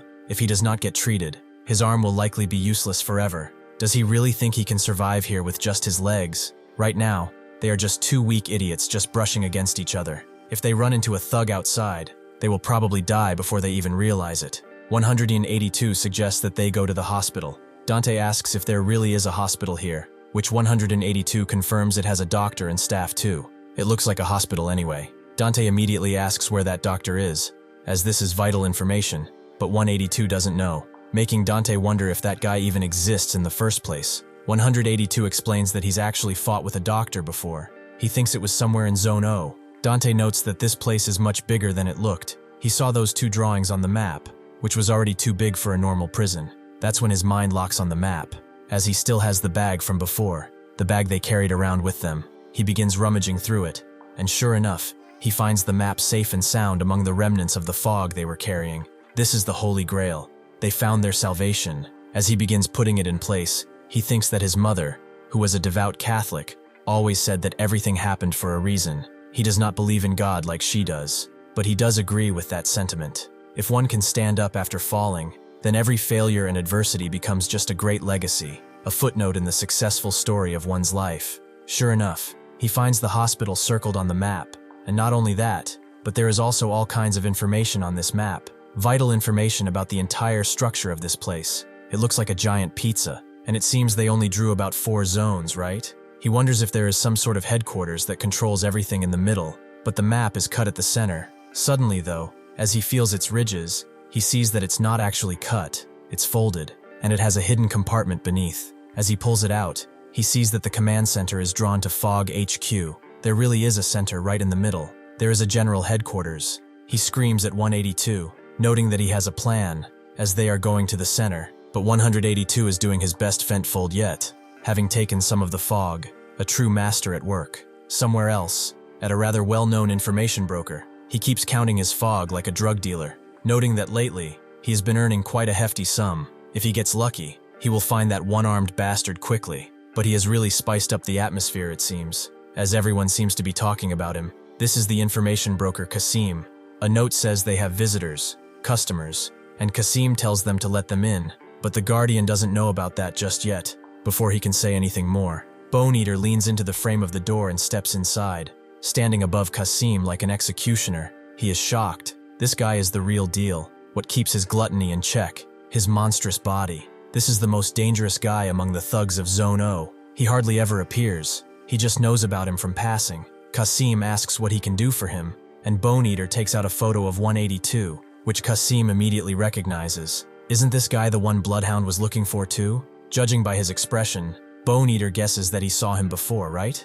Kasim smiles, as this might be a double request. Such good luck. He will get double the payment for the same job. He explains that he looked into him already. That information has competition, so how much is he willing to pay? Bone Eater notes that his life should be worth enough, right? Or does he think it's not worth anything at all? Qasim laughs with a slight tremor in his voice. What is he saying? That's rather boring. Doesn't he know that attacking an informant is against the rules of the underworld? Suddenly, though, Bone Eater gets distracted by that ear of his. He just wants a little taste of that big ear of his. After he is done eating his ear, he knows that it was simply delicious. It is warm, like the taste of the sea. Perhaps he comes from there? As the guards fall over, Qasim wonders what to do. Bone Eater tells him to find that bastard right now, or he will start craving that flavor of his again and again, until there will be nothing left of him but bones to make soup out of. That night, Dante begins walking away with 182, with him also having a very strange-looking mask on.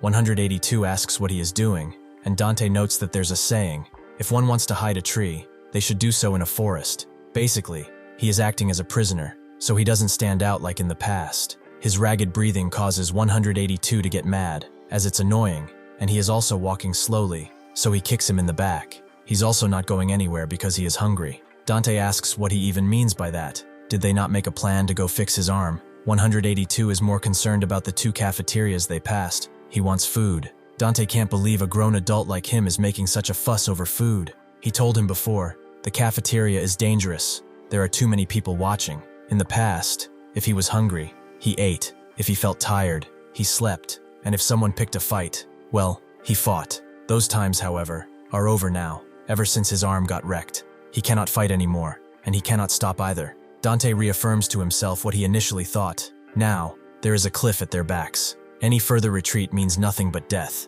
so they will continue moving forward, no matter how weird he looks while doing it. At the information broker kiosk, Qasim begins thinking hard. The prison registry is a masterpiece created through the cooperation of all information brokers in all areas. In line with the Fogland system that reissues dead prisoners' numbers to new prisoners, it has continued to update to this day, without any signs of stopping. However, the last record of the number 182 is just one death. For a full 22 years after that, number 182 has never been reissued. Just who the hell is this bastard?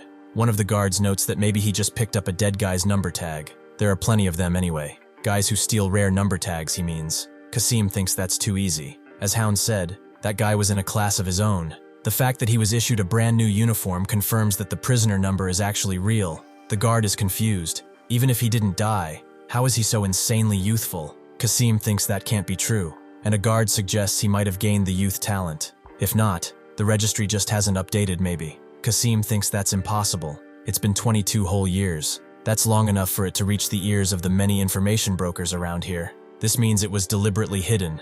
The only ones who could do something like this would be the Administration Bureau, and they alone. Eventually, Dante and 182 arrive at the Dumpling Village, the village where the hospital resides. Dante asks 182 if he remembers anything about this village, but he doesn't really. He just remembers it's not Tofu Village. Dante is pleased to hear that, as finally they are out of that hellish place. They walked quite far though. 182 tells him not to get too excited. There are a lot of strong people here. The deeper he goes inside, the more of these people he finds. As they walk in, they see that the atmosphere is pretty chill. Considering this is a prison, it seems like a normal night market you would find in a city. Dante notices the change in atmosphere too. There are shops around. There's electricity too. It seems to have an economic system in place, and there are tons of people, much more than the Tofu Village. After analyzing the map, all of these villages were under the control of the shoulders, but for some reason the shoulder that controls this village, the Dumpling Village, is not listed. Even so, they cannot relax. The more ignorant the territory, the more cautious they have to be. He tries to tell 182 that they should duck under an alley and assess what they should do next, but 182 is already at a shop asking for food. The shop owner tells him that for one dumpling, he has to give 10 fog milligrams, but 182 notes he doesn't have any. Immediately, a crash breaks out as the shop owner throws 182, claiming that he is a thief, and the others gather around, finding it crazy that someone tried to rob the original famous shop of this village. Dante cannot believe this situation. They are accusing them of being thieves, but they did no such thing. 182 tells him to hand over the dumplings, making Dante lose all hope, and the shop owner asks if he wants the dumplings that carry the soul and history of Dumpling Village for free. Does he really think dumplings are a joke? Does he want to die? Immediately, Dante puts a hand over 182's mouth and apologizes on his behalf prominently. The shop owner takes his meat cleaver and asks who he is. Dante explains that they are not thieves. This is his younger brother, and he is extremely sick and mentally ill too. The shop owner finds these words deceitful. He is basically saying he is something other than a thief. They are even wearing suspicious masks. In their village, evildoers are not allowed to enter, so they will be executed on the spot. Dante looks at the people around him, but suddenly, before anything can happen, someone else comes, and everyone stares at him. This is the elder Mongol dumpling who has a well dumpling for heaven. He approaches Dante, noting that his brother is sick and sees that his arm is injured too. The shop owner claims that this guy, the one with the injury, tried to steal the Mongol dumplings, but Mongol tells him that he doesn't even have a hand to steal with. Did he try to grab one with his toes? He tells the two to follow, as he will treat them to some food. As they sit down and begin eating, Mongol asks why they wear such vicious-looking masks. Masks like that would only make them more suspicious, but he will apologize on behalf of that shop owner, as they are just keeping the village safe and as wholesome as possible. The people around here are just eating and selling dumplings. Dante apologizes for the commotion they didn't really want to cause. Mongol asks how the dumplings taste. Dante is impressed by how savory they are. How does he even get ingredients in a place like this to create such things? When Mongol explains that they procured the leftovers from the cafeteria slop, he immediately throws what he was eating out of his mouth and begins putting the rest of the dumplings in 182's mouth, who was eagerly waiting all of this time. Dante notes that they really don't like to waste food around here, huh? And Mongol confirms as such. These dumb things are their village's pride. People come here from all over in search of them. Of course, some come for other reasons too, like to find the hospital. It seems that they came here looking for the hospital too, didn't they? If that is the case, they should stop right here. He shows his forearm, which has been scarred to all hell, and claims that the place they are looking for is no longer a hospital. That's the Demon King's castle. That is what they call it. A place far worse than the prison they reside in. As 182 continues eating the dumplings, Dante asks what he means by the Demon King's castle. Mongol explains that there is an extremely dangerous entity living inside of that place. There is a lot of history there about Uruk and that wall that was also caused by that entity. It is best that they do not go anywhere near it. Dante asks if he means that there are leaders of gangs around there, and Mongol explains it's not on that level. It's entirely different. Even getting close to that place is impossible. Dante is confused and asks, what about the doctor who is there? Is there no one there to help? They really need to see a doctor, no matter what. Mongol turns around and explains that there is no doctor there. As far as he knows, the Demon King is out there, and he hopes that when morning comes, they too will leave immediately. He will arrange for them to stay one night, and as that place is no longer a hospital, he strongly advises them to not pursue it further. Sure enough, Mongol gives them a room, but Dante wonders what he even meant by that. What the hell happened here? Did that Demon King guy kill all the doctors? He asks 182. When was the last time he saw the doctor? 182 notes. It's been a long time. Dante knew that already. He meant exactly how long ago. Does he know any more details? Like, what was the hospital like when he went there? Was the situation back there still the same? 182 begins remembering a few things. He was missing an arm, he was hungry, and he was dizzy too. So he went to the hospital to get treated. There was a doctor there who approached him as he entered the gates. He just told him to heal his arm and looked at him. Dante is a little confused. Did he really just say that? And then what did the doctor say? 182 continues remembering and explained that he said the arm could not be attached right away. What was the idea? That's basically what he said. So he hit him, then he hit him back, and he hit him again. Dante becomes increasingly worried as he hears this and asks if he didn't just kill the doctor, which 182 did not. Dante is pleased. He basically taught him a moderate lesson. Whatever. So that guy still has to be there, right? 182 says that's wrong. He was the one who was taught a lesson. Now that he remembers, he will just go back there to hit him back, as he has to hit him. Dante tells him to stop.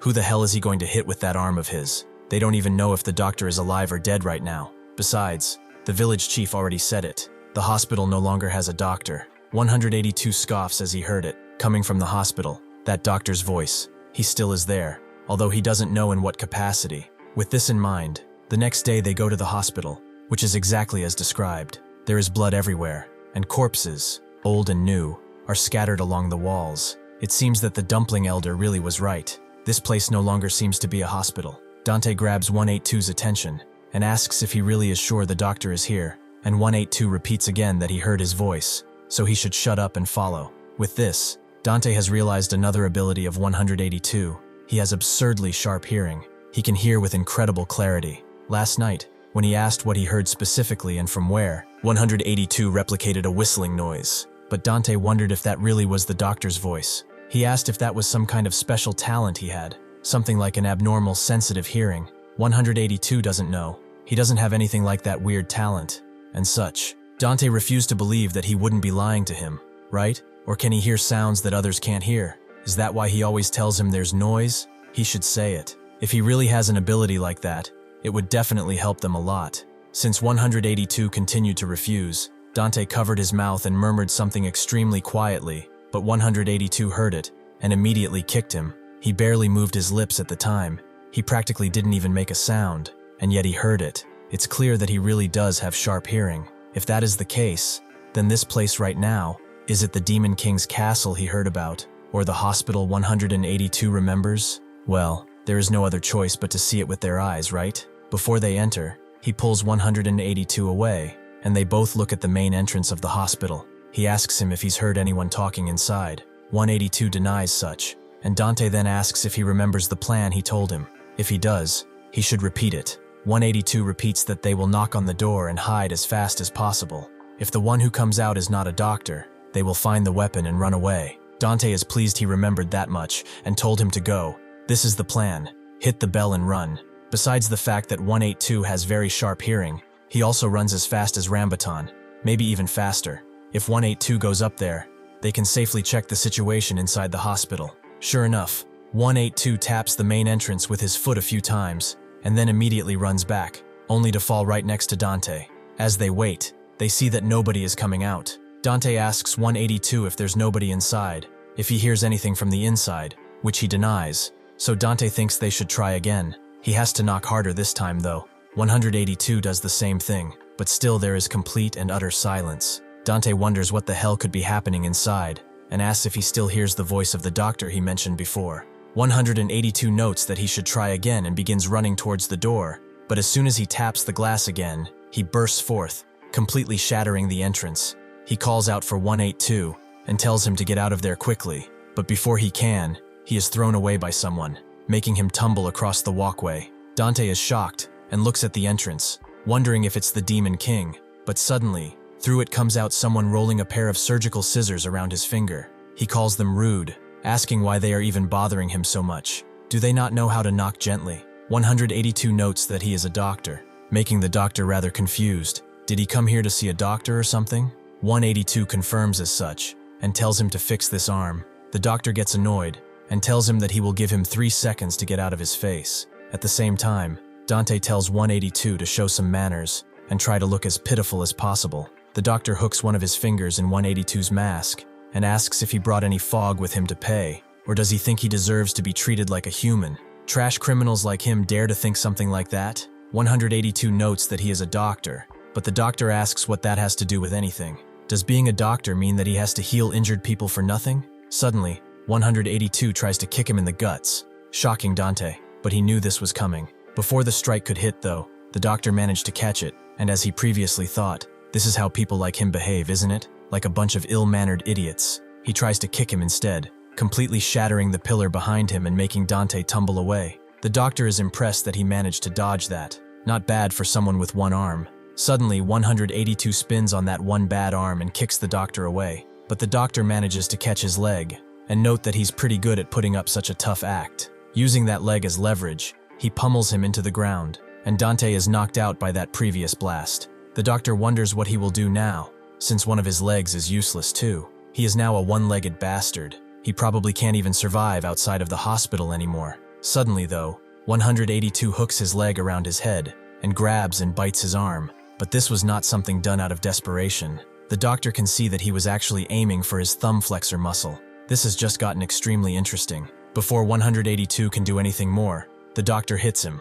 One time in the neck, one time in the leg, one time in the waist, and another hit at his side. All done with his precise scissors. 182 stumbles back, landing on one knee, but the doctor claims it's over. He hit the pectoral muscle, the internal oblique, the lumbar muscle, and the peroneus longus. Almost immediately, 182 falls down, as those tendons have been cut like this. Now he understands. He twirls the surgical scissors in his hand, and hovers over 182, noting that when he gave him those 3 seconds, he really should have left before something can happen.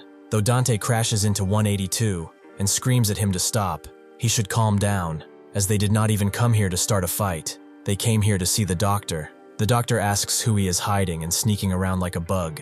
Dante knows that he is no coward. He just wasn't sure this really was a hospital. So the doctor asks why they are even looking for a hospital. They should just leave their trash lives and drop dead already. Either way, they are going to die naturally, aren't they? Dante exploits his hate for prisoners and claims that he is not a prisoner. He should look at his eyes. He has never used fog. He is 100% normal human. The doctor is confused. How is a normal person like him in this place? Dante explains that there was a prisoner education program here. He is a teacher participating in that program, or was participating. There was a riot that got violent, and so he got stuck here. He begs him. They really need his help. The doctor laughs. A private prisoner education program, huh? That's really interesting. Dante gets up and tells him that he is really telling the truth. He should look at this tie. This is a Stefano Risi. He knows it too, right? It's a top custom quality brand from Italy, and these pants are too. How does a prisoner have stuff like this? The doctor asks what he would even need help with, so Dante notes that first, he wants him to call the management office for him, and if possible to treat the guy behind him too. The doctor asks if this person is a teacher too, and Dante decides to lie, noting that he is actually a PE teacher. He looks the part, doesn't he? Back at Kasim's office, all the cannibals from Bone Eater's posse have gathered, and Bone Eater walks inside, noting that the promised day has finally come. It is time for him to spill everything he has found out. Kasim notes that they never set a specific date, but Bone Eater actually did. When he missed the taste of him, that's when he would come back. That's what he said, knowing this guy means business. Kasim immediately explains that it's Tofu Village. There is a witness in Tofu Village of the person he wants to find out about. Immediately, Bone Eater's face lights up with glee, and he runs out. One of the guards asks if what he did is really okay. This is high-level intel that Hound is looking for, and is he really just going to give it away to him? Kasim asks what the alternative was. The guard knows that they should have thought about it a little deeper. If he touches him, will the other big shots just stay quiet? Especially since he is the only fog distributor in Zone O. Kasim asks if he heard that rumble in his stomach. Sometimes they just need to act on instinct. They really do not know what kind of person he is. There is an unwritten rule among the big shots and the boundary of management. Bone Eater doesn't care about anything like that. What drives him? It is only hunger and the joy of tasting human flesh. The doctor takes Dante and 182 inside, with Dante looking around everywhere. He sees how old this place looks. It's like an abandoned house that is rotting away. Such a decayed place. Is this really a hospital? Just what kind of monstrous thing did they build here?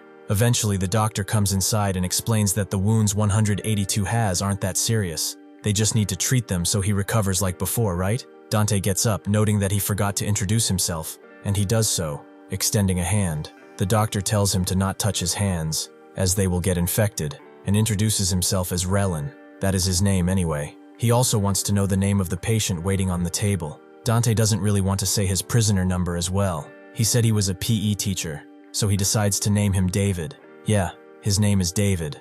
Relin wonders if he really is a physical education teacher, because he speaks rather aggressively and looks a bit wild. Dante changes the subject, noting that he heard some pretty strange rumors about this place. Something like there being a demon king hidden in here. Also, this hospital looks far too run down. Did some kind of incident happen here? Relin sighs and notes that something did happen in this place, and because of it he has no choice but to reject the request to contact the administration office. Because his situation here is no different than his, even though he himself is being held in this place against his will. Dante tells him to wait a minute. What does he mean that he is trapped here? Does he not work for the administrative office? Relin confirms that he does belong to the administrative office, but he is misunderstanding the situation. He was also assigned here for a mission, probably around 4 years ago already. He came here to practice his surgical skills. At the time, a lot of people came, including interns like him, and also doctors transferred from other departments. But not long after, all of them had died, because of a lunatic who suddenly lost control.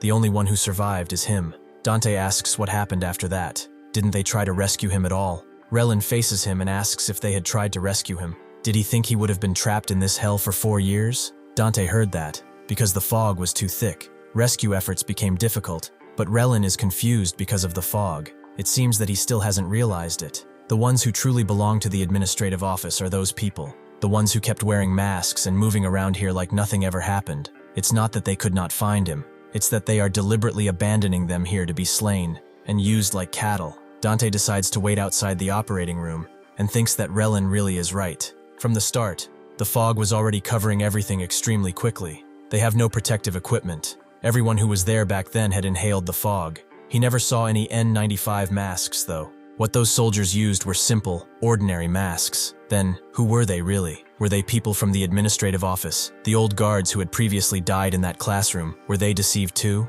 Why did they even bring him here? They said a teacher was missing. They needed someone truly competent, someone who could adapt and start over in any situation. He remembers when he first got that offer. He got it from William Cox, in the International Alliance, Creator Administrative Officer. As the leader of the special team, he personally came here to see him. He apologized, suddenly visiting without prior notice, but Dante said it was fine. Why would someone from the International Alliance want to see him, though? William noted that this place seems simpler than he expected.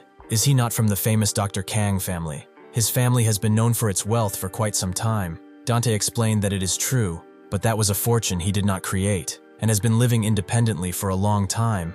Or did he come here because of something related to his parents? William said it's not because of that. The target subject is him, the one who refused to continue his father's research career and chose the path of being a teacher to educate young children. Dante scratched the back of his head, noting that this was true. Yes, but suddenly William began applauding him. That really is an admirable act. Even with all those opportunities and favorable conditions, he gave them up to follow his own ideal. Even with such an exceptional genetic code, he put a file on his table, noting that he is the ideal model they have been looking for. Is he interested in the job they are about to propose to him? Dante looked at a file. International Law Enforcement Agency Creator Detention Office Prisoner Education Project. William explained in more detail. The YPACCS is the International Alliance of the Penitentiary Systems. They wanted to invite him to take charge of a long-term educational project there. Dante asked if by penitentiary he meant jail, and William confirmed as such, because a prison is a place where hope and dreams hardly survive. That is why they truly need someone talented and open-minded like him. Dante wondered why he was praising him so much. He doesn't think this job is beneath his background. William notes that this is exactly the quality they truly value. It is really the style of the Dante he knows. He knows he is an extraordinary person capable of awakening sparks of hope, whether that place is a paradise or a living hell on earth. Relin tells 182 that there is no anesthesia here. He probably saw the current state of the hospital. Will he be able to endure it without that? 182 said it's fine, so Relin got to work. In exchange for not having any anesthesia, the injured areas will be treated completely in one go. He suddenly put a scalpel into 182, and his eyes narrowed deeply as he made the first cut. Immediately, his hand began to move like a painter's, cutting and weaving through flesh and reconnecting broken tendons all at once, making this entire exchange less than just a few short seconds. In a minute, he completely ties 182 up. The neck muscles, the abdominal muscles, the thigh abductor muscles, and the calf muscles. They have all been reconnected. It seems that he didn't even pass out and didn't even scream. Actually, that was rather impressive of him. Finally, he said his arm was broken, right? It does appear to be quite swollen. The X-ray equipment broke down a long time ago, so to check, he will open it up directly. He should open his mouth wide and clench his teeth. If the pain is too much, he should just endure it. Relin begins cutting into his arm, but after opening it up, he sees that the bones really are shattered. After the injury, it seems like he also suffered some kind of strong impact. What the hell did he do to end up like this? He decides to first check the condition of the soft tissue, so he should start by pulling away the bone fragments. But as he pulls one, something locks it back in. Upon a more careful look, he sees that the bone fragments are sticking back on the bone.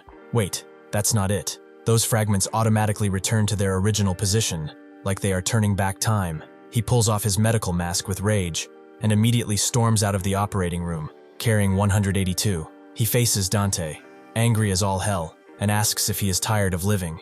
He has some damn nerve. How dare he trick him into making him treat one of these prisoners? As Dante watched as he walked away, he asked what he was doing, and Relin explained that he was going to throw this damn thing away. Dante wondered why he was doing something like this. Could 182 let it slip that he was a prisoner? No, he can't even speak right now. Or maybe he recognized that 182 had been here before. Relin tells him to stop lying. How could such a thing be? A PE teacher. He knows what fog does to people, and a tumor this big doesn't grow in just a few short years. Sure enough, he throws 182 on the ground, and Dante asks what kind of crazy stunt he thinks he's pulling. No matter what, a doctor shouldn't do that to a patient. That's just going too far. Relin suddenly grabs his collar and asks who the hell he is. Is he a teacher? Or was he lying about that too? Dante confirms that he was a teacher, so Relin asks why he has a prisoner with him. Dante explains that he has gotten him out of many things before, so he is someone he can trust. Relin lets out a sorrowful laugh, noting that he still must not have experienced how terrifying this place is. Has he really gone crazy? Dante already knows what kind of place this is. That is why he has to choose more carefully and figure out who can be trusted. He can't do anything on his own. He needs help too. Is he planning to hide here for the rest of his life? Relin lets him go and explains that this is exactly what he was planning to do. All the guards, all the prisoners. He doesn't trust any of them. He should pick a path too. Better than wandering outside and dying in the gutter. He should stay here. If he does want to stay, he can let him hide out here too. He will guarantee his safety, but not that prisoner. He will never, never, never let him inside. As Dante looks at 182, he remembers a stark memory from his childhood as he was trying to pick up a dying bird. His brother kicked it away, telling him to think logically. How much would he keep crying over something that was already dead? Because of this, Dante picked up 182, and they are now leaving, but he is getting increasingly tired. He wonders how he even got himself caught up in something like this. Couldn't he have stayed still while being treated? 182 tells him that he didn't do anything. Dante tells him to stop spitting on him, and notes that a doctor wouldn't have done that if he hadn't done something. As they continue bickering, Dante slips and falls down with 182 until they get to the end of the slope. Dante really is at the end of his damn wits. First, he should throw that damn lamp that he is carrying with him away. It's too heavy, and he can't walk with it anymore. 182 refuses, and Dante gets mad. He told him he cannot walk with him anymore like that. Can he not? Can he not read the situation at all? Why won't he cooperate with anything? He went through all of that trouble to escape the hospital because of him. He clearly said he would guarantee his safety. 182 says nothing, and Dante grabs the bridge of his nose. He really should have decided to stay in that place and not choose this stupid road again. He slaps himself again and again, but that's when Mongol comes asking what they are doing here. Dante is surprised to see him, as, judging from his previous words, he wouldn't have expected him to come here without their help. They drag 182 back to their previous housing, and Mongol is pretty annoyed at them. Didn't he already warn them not to go to that place? Dante tells him they couldn't just stand idly by and do nothing while 182 was injured. Mongol doesn't care. He should look at the state of him now. He was perfectly fine, and now he's nearly dying. Just what kind of trouble did they run into? Suddenly though, he sees that 182's arm is now bandaged and not as swollen, so he asks if Relin dragged them off to get treated. Dante notes that he probably didn't even get treated right, but as he looks at 182's arm, he sees that the swelling has gone down considerably and it's even neatly wrapped up. To that doctor, just what happened to him? How did he heal his wound so fast? Mongol wonders how they managed to make him work on 182. Normally, Relin would never agree to treat prisoners. Dante asks if he knows him well, and asks why he even hid the fact that the doctor was there. What did he mean by the Demon King's castle? He didn't see him as that vicious. He even opened a way for them to leave. Mongol admits they were lying. They just didn't want prisoners to come swarming around him. That's all. They did not mean to deceive them like that. That's a story from a long, long time ago. Back then, this place was still open like a hospital. He is sure he knows it too by now. Fogland is basically just a garbage dump, a trash can that holds useless people. Nobody that is needed. Having a medical center set up here really is an outrageous luxury. Back then, they were extremely kind people. Even though the people in Fogland were all savages, they still cared for them and treated them with the utmost devotion, without any prejudice at all. Instead of looking at how contemptible they were, they valued them like human beings, and their sincerity slowly turned these empty villagers into actual human beings. At one point, when Mongol dropped by some dumplings, the main doctor called over Relin, as he should come and eat too. Relin put the book he was sleeping with down, and noted that he hadn't even finished his surgery for a few weeks, and he is already making dumplings. His old wound probably hasn't even healed. He really is so stubborn, never listening to his doctor. Mongol noted that he was just grateful for what they had done for him, so even if it was a little, he just wanted to give something back. Relin told him that there's plenty of food at a hospital too, and Mongol knew that they probably have better food that comes from the outside. Suddenly, Relin came close and touched his hand, asking how it was these days. Can he move freely now? Mongol smiled warmly at him, and confirmed as such. It's thanks to him that he operated on him. Even the dumplings he made today were shaped nicely. Back then, they started to feel like human beings. To repay their kindness, some people brought food to share. Some people brought scrap they thought was useful, and some foolish people even brought fog to the doctors. Because of this, fog started to accumulate inside the hospital, and that was the start of the disaster. Because of the greed of those people who wanted to seize the stash of fog inside, a bloody massacre took place. By the time the villagers found out, it was already morning, and as they entered, they only found corpses. They started looking around for survivors, searching up and down the hospital, and eventually Mongol stumbled upon Relin. His legs were torn apart, his breathing was faint, and he was covered in blood, his and someone else's. Mongol immediately called for the others to bring bandages, wanting to save him no matter what it took. But suddenly, on his broken legs, Relin got up and told them to get lost, to get out of his sight, as they are devils, and he will slay every single one of them. At that point, Relin's mind had completely shattered. Even on the verge of death, he still swung his knife at them. In the end, there was nothing they could do, and even now, that is the same. That remains the same. Dante wondered how he survived it, if that is true, and Mongol explains that he touched fog. He still doesn't know what monstrous ability he gained from it, but in the end, he survived on his own. He struggled and fought to survive like that, only to suffer a pain worse than death. He now lives alone in that hospital, probably using the last of his rations, but he doesn't know how long that will last him. At one point, Relin wondered how they could swallow those dumplings. Stuff made from leftovers people throw away was just too disgusting. One of the doctors told him not to disregard it as trash. The people went to the trouble of picking only leftover ingredients that were still clean to cook, and that mongrel has a very noble heart. That's why he should also watch his words in case the patients feel bad. Relin fell silent for a moment and noted that it was true, because they're just released prisoners. And what is this? Why are they bringing so many of these blue things? They are piling up at this point. One of them wondered if it was those things that gave everyone extraordinary powers. That fog thing. And another didn't know. They said it's still in the research phase. The other wondered why they weren't just removing the fog. It looked like prisoners were already getting addicted to it. But the nurse shushed him up and pointed out someone with a gas mask and a suit who had been there all this time, likely guarding the place. She noted that they really don't need to know much. It's a matter for the World Confederation after all. The man agreed that everything surely has its reason for being. The older doctor agreed that they should hurry up and eat the dumplings before they get cold. Suddenly, though, an emergency code red appeared as a patient is in critical condition, with another nurse coming in, and claiming as such too.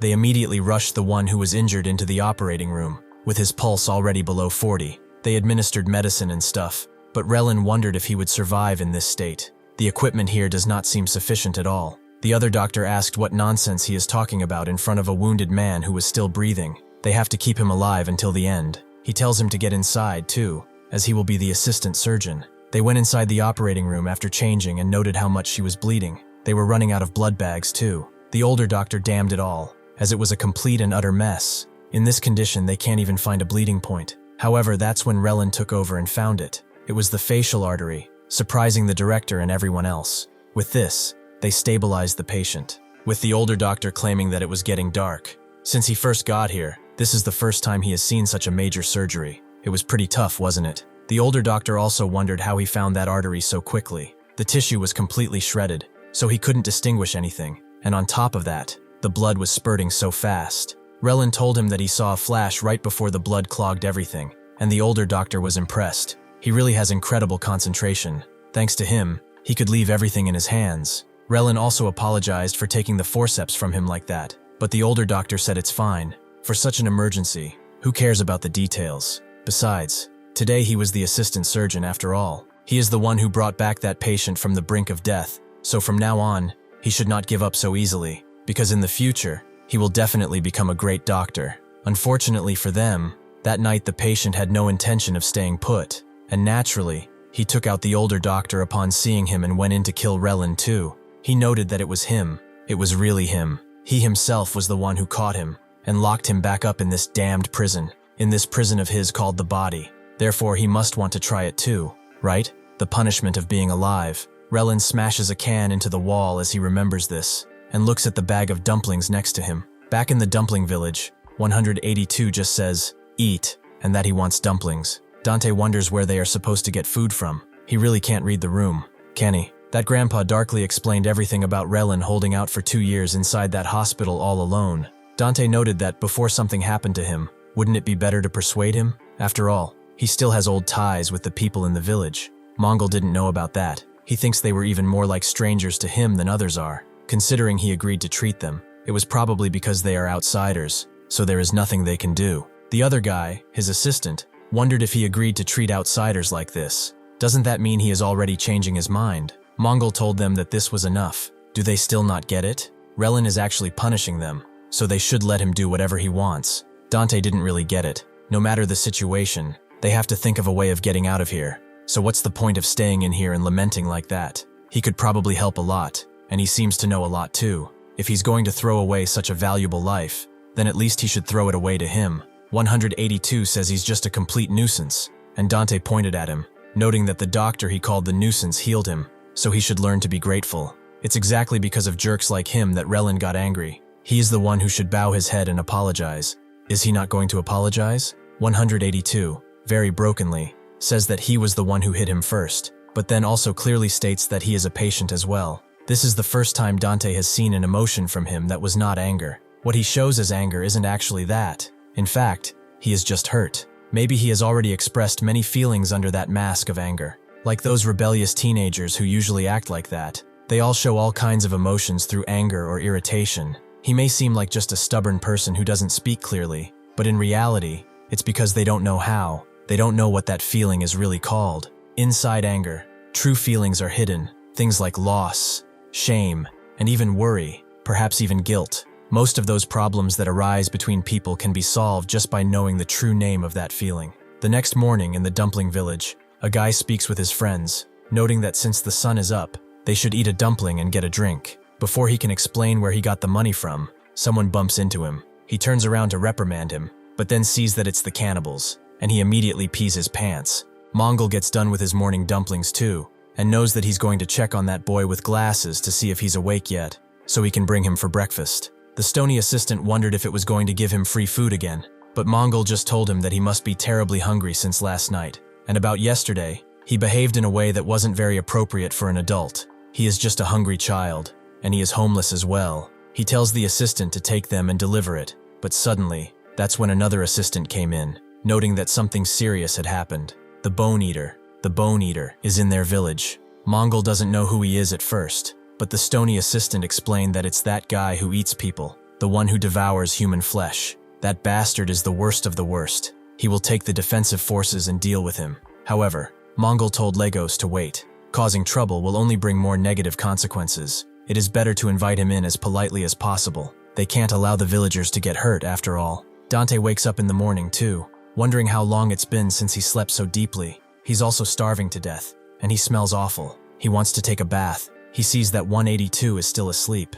He's never seen him sleep so peacefully either. He was always on edge like some wild beast. So why is he sleeping so defenselessly today? He puts 2 fingers to his mouth to see that he is breathing, and Dante finally realizes he is human too. He puts on his shoes and steps out, looking for Mongol, and wondering if he can use the bathroom, but that's when he sees what is going on with Bone Eater sitting down across the table with Mongol. Dante recognizes him from his class, and thinks that he is clearly one of the bad guys, but did he follow him over here to hunt him? That's when he sees that Bone Eater holds up a picture of 182, and asks Mongol if he has ever seen this face. Dante can't really know how Mongol will answer, so he immediately moves back in, thinking that he has to get 182 out of here as fast as he can. Mongol tells him he has never seen him before, surprising Dante. Bone Eater notes that he is hungry as hell, so what are they supposed to do? Food. He wants food. His assistant notes that he's hiding in his village. That guy he saw earlier is here. He'd better tell the truth quickly if he doesn't want to become food for this guy. Bone Eater gets up, slamming the table, and knows that he should have a quick snack first, but he wonders who he should eat before anyone can react. Mongol tells him to wait, and asks if he wants dumplings. Bone Eater notes that he doesn't want something that tastes like trash, but Mongol guarantees it's not a common taste. He will prepare the highest quality dumplings for him if he lets him do it. If they taste so bad that not even a dog would eat them, then he will offer himself as a snack for him to chew on. Everyone is shocked by his sacrifice, but he tells them not to look so pale at him. Do they not trust his skills? These are the village's famous dumplings after all. Dante immediately rushes back to the room, thinking that everyone just went crazy. Those dumplings are made with leftovers and garbage. Even if the taste is acceptable so Bone Eater doesn't die, they are not anything special. So why does he get into trouble like this? Just to hide a stranger. He goes to 182, trying to wake him up and shaking him, but upon waking up, 182 immediately jumps him. putting a hand on his neck, before realizing who he is. Dante knows that he really got scared. Is something wrong? Did he have a nightmare or something? He just suddenly jerked like that out of nowhere. Awake. That really isn't normal at all. But can he stand? Why doesn't he try standing up? 182 looks at him with a pretty annoyed expression, and asks if he's satisfied now. Dante tells him if he can escape this village on his own. The big guys have already shown up. They are the ones hunting him. They have to run immediately. 182 asks if he wants him to go alone, and Dante knows that he just has a place he needs to go to first. He should wait at the entrance of the village and climb through the window so they will not be able to catch him. If that luggage is heavy, then he can leave it. He will take it afterwards. 182 immediately asks why he is going to abandon him again. Dante freezes, and Dante tells him it's not that, but rather he is trying to save 182's life. What he did back then, he did because he did not know. He didn't know that he was not actually a bad person, and he never thought he would end up owing his life to him more than once. Didn't he say he should know how to repay favors? Now Grandpa Mongol is in danger because of them, so he should run away. He will stay here and try to buy some time. Mongol himself and the others begin cooking up a storm using the premium crow meat and the vegetables that came in yesterday. Dante himself runs up to the hospital, as his objective is none other than Relin. 182 looks out of the window and unbands his hand, seeing that it was fully repaired. He opens one of the bags he was carrying and pulls out a combat knife. With that same bandage, he ties it to his hand, pretty clear that he has no intention of running away. Back in the Tofu village, Hound goes to Kasim, having heard that he gave information about 182 to that damn bone eater. He was the one who came here first, wasn't he? So how was he? Did he pay him well or what? Kasim tells him that's not it and shows him that he is missing an ear. He has to survive too, after all. Hound grabs him, knowing that just for losing an ear he handed over information just like that. So what should he take from him now though? Huh? An eye or his nose? Kasim tells him to calm down and at least remember the rules of the underworld. He doesn't care if the information was stolen. It's because that bastard bone eater broke the rules. He didn't respect the informants, and that's why everything ended up in a mess. Kasim knows that if he does this to him too, he's seriously going to start crying. Hound puts a palm up, telling him to go ahead and cry to his father. Does he look like his buddy to mess around with or what? Kasim asks if he sees them as garbage informants or what. Does he really think he did this without thinking it through?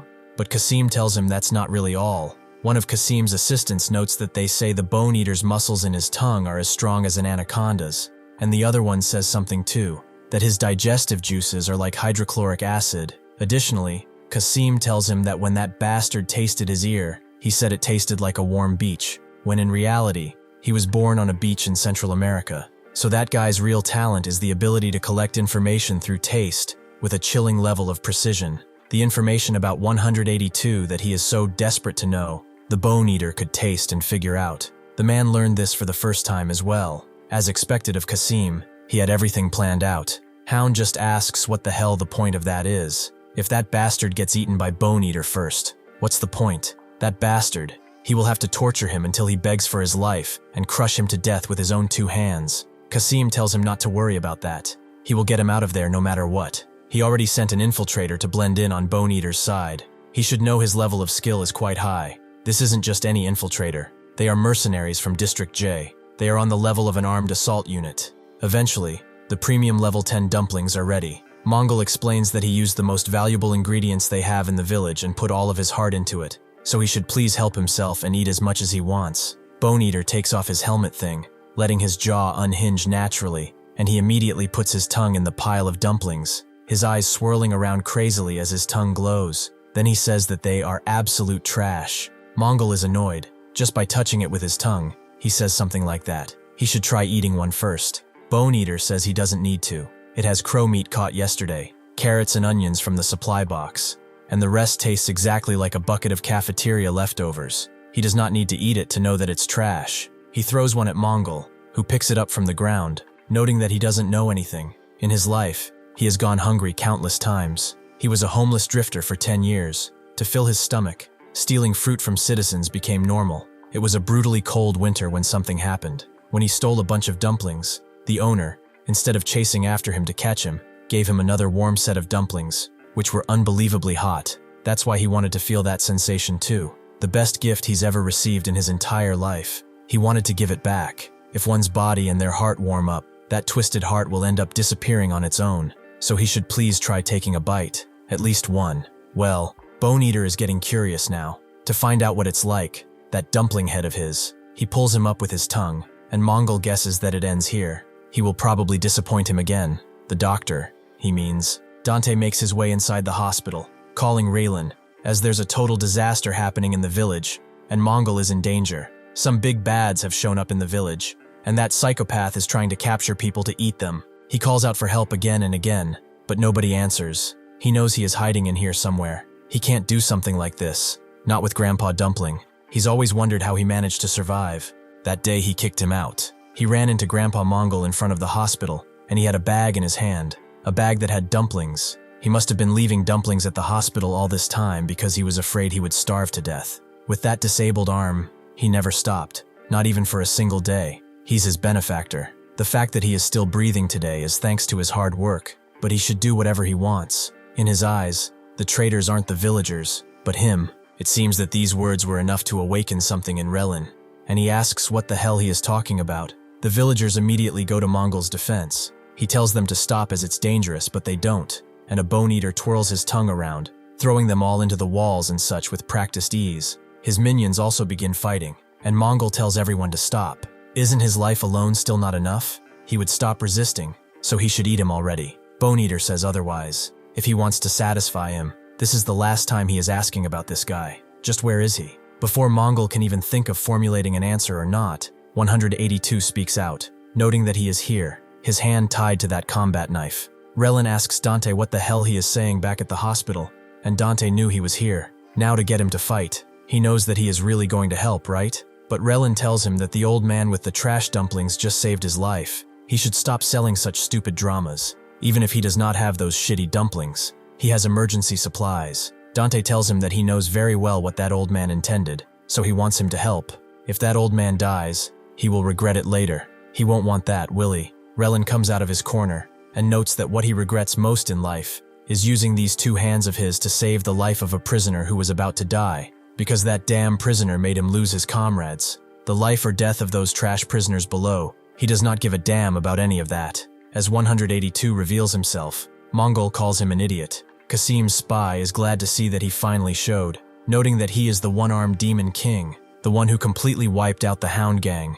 182 tells them that if they touch the old man with the dumplings, even if with the tip of a blade, he will kill them. Mongol asks 182 what the hell he is saying, and tells him to run now. This guy is a big fish. He has eyes only for him. Bone Eater just pushes him away into the ground, and immediately rushes in with his tongue, licking 182 pretty roughly. The spy is amazed to see that he already tasted him. He immediately pulls out his notes, wondering how it tastes, and wanting to see his analysis skill firsthand. Suddenly though, as Bone Eater takes in the test taste, his eyes black out, and then blow open in a pretty white light, apparently because whatever information he has gotten is far too much. His gang is gathered around him, wondering what the hell is going on, and the spy approaches to check his pulse and sees that he is only passed out, but he thinks that this guy is a really hollow-brained piece of trash. But well, testing something on one's own flesh is pretty fun too. Bone Eater's gang is immediately charging at 182, as if they let him escape, they will be the ones eaten. Mongol screams at 182 to run away, but he doesn't. He ducks under a knife and uses his own to puncture a few wounds into his attacker. Another grabs a nearby chair and tries to hit him over the head with it, but he dodges and blocks with his leg, then slits his throat before continuing his onslaught, killing lackey after lackey with expert precision, surprising Mongol. Another lackey attacks from behind, and 182 punctures his forearm, but the lackey just laughs. Now it's over for him. His weakness is his right side,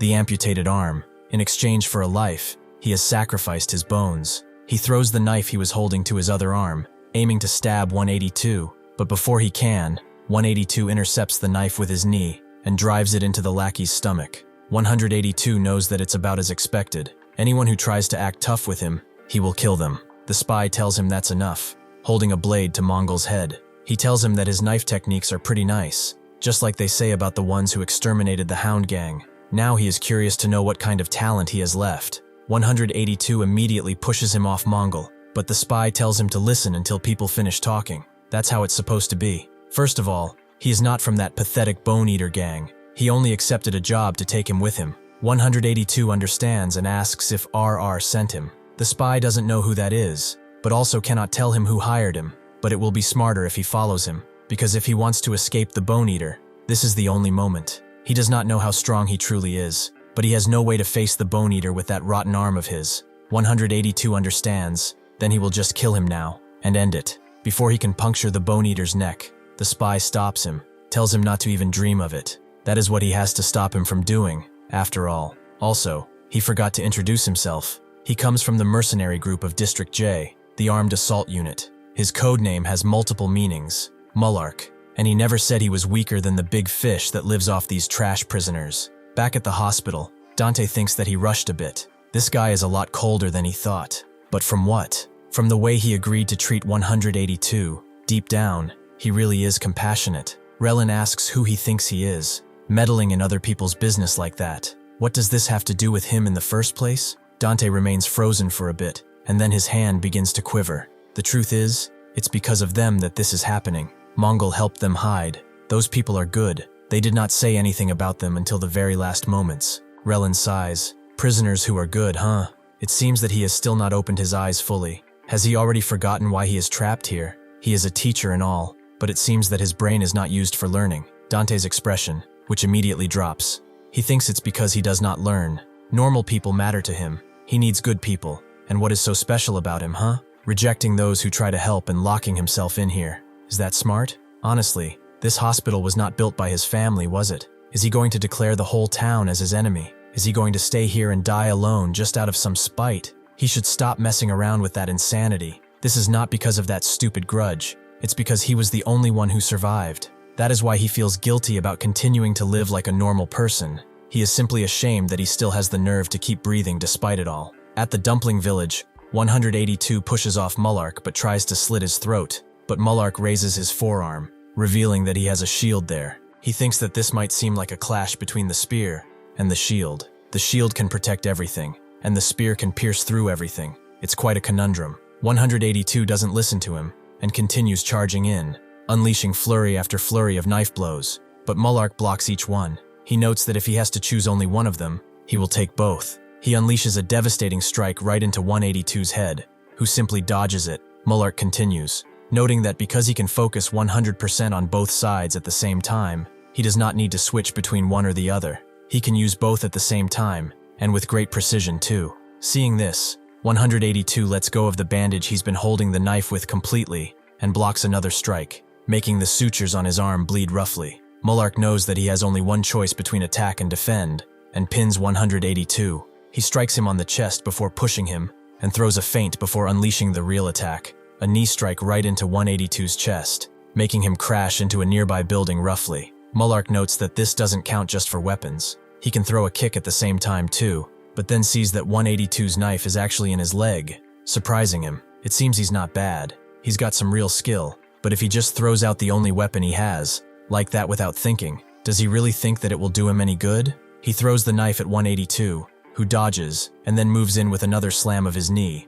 opening 182's abdomen wound. He tries to strike him with the blade, but 182 begins dodging again and again, tossing and turning with all of his strength. Mullark seems to be enjoying this quite a bit, as with that loser face of his. All he knows how to do is run away, however. 182 changes his footing at that point, and charges in headlong, with Mullark surprised that he is going in a straight line like an idiot. But 182 seems adamant, surprising Mullark again. This bastard really wants to die. However, instead of striking his head, he strikes his shoulder, as he knows he can't kill him. That's when Mullark feels a sharp pain in his arm holding the shield, and sees that 182 has penetrated with only 2 fingers. He throws him off and looks at his own hand, wondering what this is. He remembers his words. If he only focuses on defending, he won't be able to attack. But this guy went straight for a vital point. Instead of defending, he chose to counterattack. Just what the hell is he really? Mongol rushes in with a pan, and Legos rushes in with a meat cleaver towards the unconscious Bone Eater.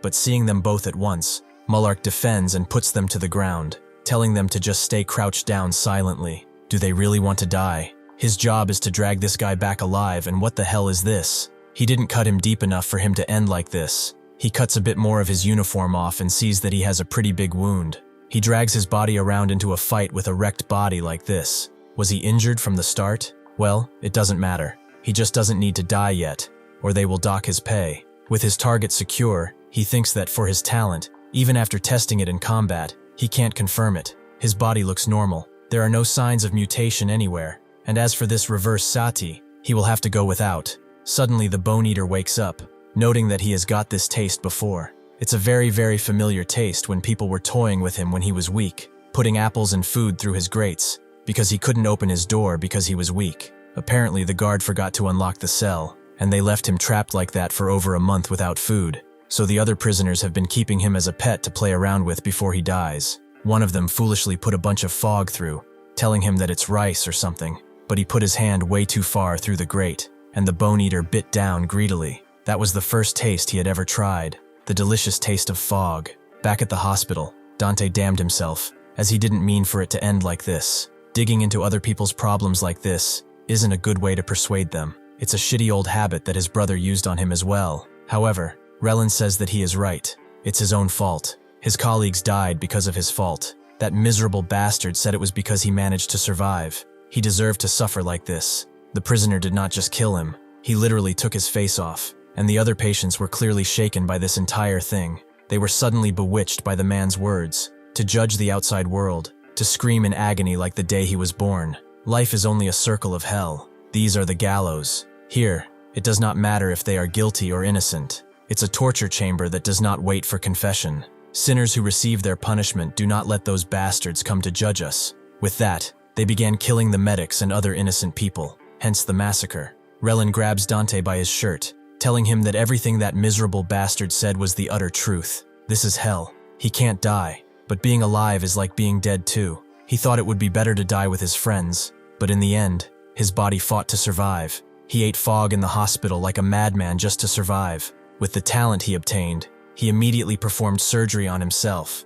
stealing fog from the miserable ones who showed up too, using their blood and flesh to rebuild his entire body. With the bodies of the prisoners he hated so much, he managed to survive. It's a pathetic, disgusting way he lived until he became a monster. The good doctor everyone wants simply does not exist anymore. Is this the answer he wanted so badly? With this appearance, where else is he supposed to go? This place is perfect for someone like him. He will rot here until he dies, living like those crazy prisoners, and that is the fate he chose. Dante wonders just what kind of shitty fate that is. His brother immediately berated him when he chose the subject for teaching at this prison. How to grow sweet potatoes in elementary level science. All of it from elementary school. He seriously wanted to be an elementary school teacher? Dante immediately took his stuff back, asking why he is going through it anyway. But his brother was surprised he is serious. He has gone crazy, hasn't he? Their father would explode if he found out. Dante didn't care about what any of them thought. What he does is his business. He's already told them to take care of their own lives.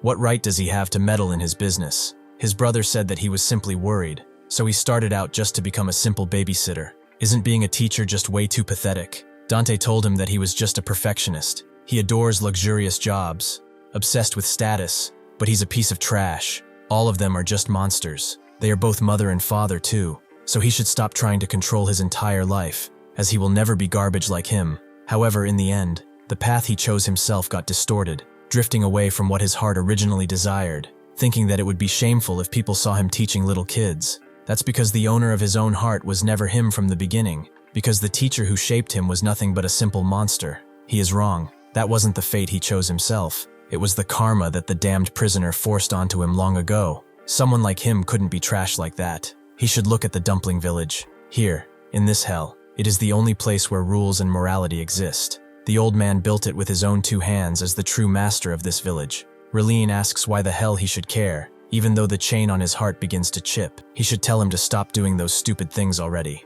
Why is he so obsessed with doing that in a shitty dump anyway? Dante tells him how it is. He is the one who taught everything to that old man. He taught him that, in this dump of a place, life still has great value. He taught him that he must live with dignity, like people. Isn't that right? He was the one who taught him. He should remember what the old man has been through too. He came every single day in the early days, vowing to never let something like this happen ever again. About his progress with the dumpling shops, about how they could use electricity, about how they opened up more shops, and even when the dumplings he put out piled up, he cleaned it out for them and told him to not skip any meals, as he taught him that he must take good care of his body. Even then he knew, and he saw what his teaching did to that old man. So, who is the teacher here? Is it that monster that has been controlling his life, or is it someone else? With these words, Relin finally breaks down the chain on his heart, fully shattering.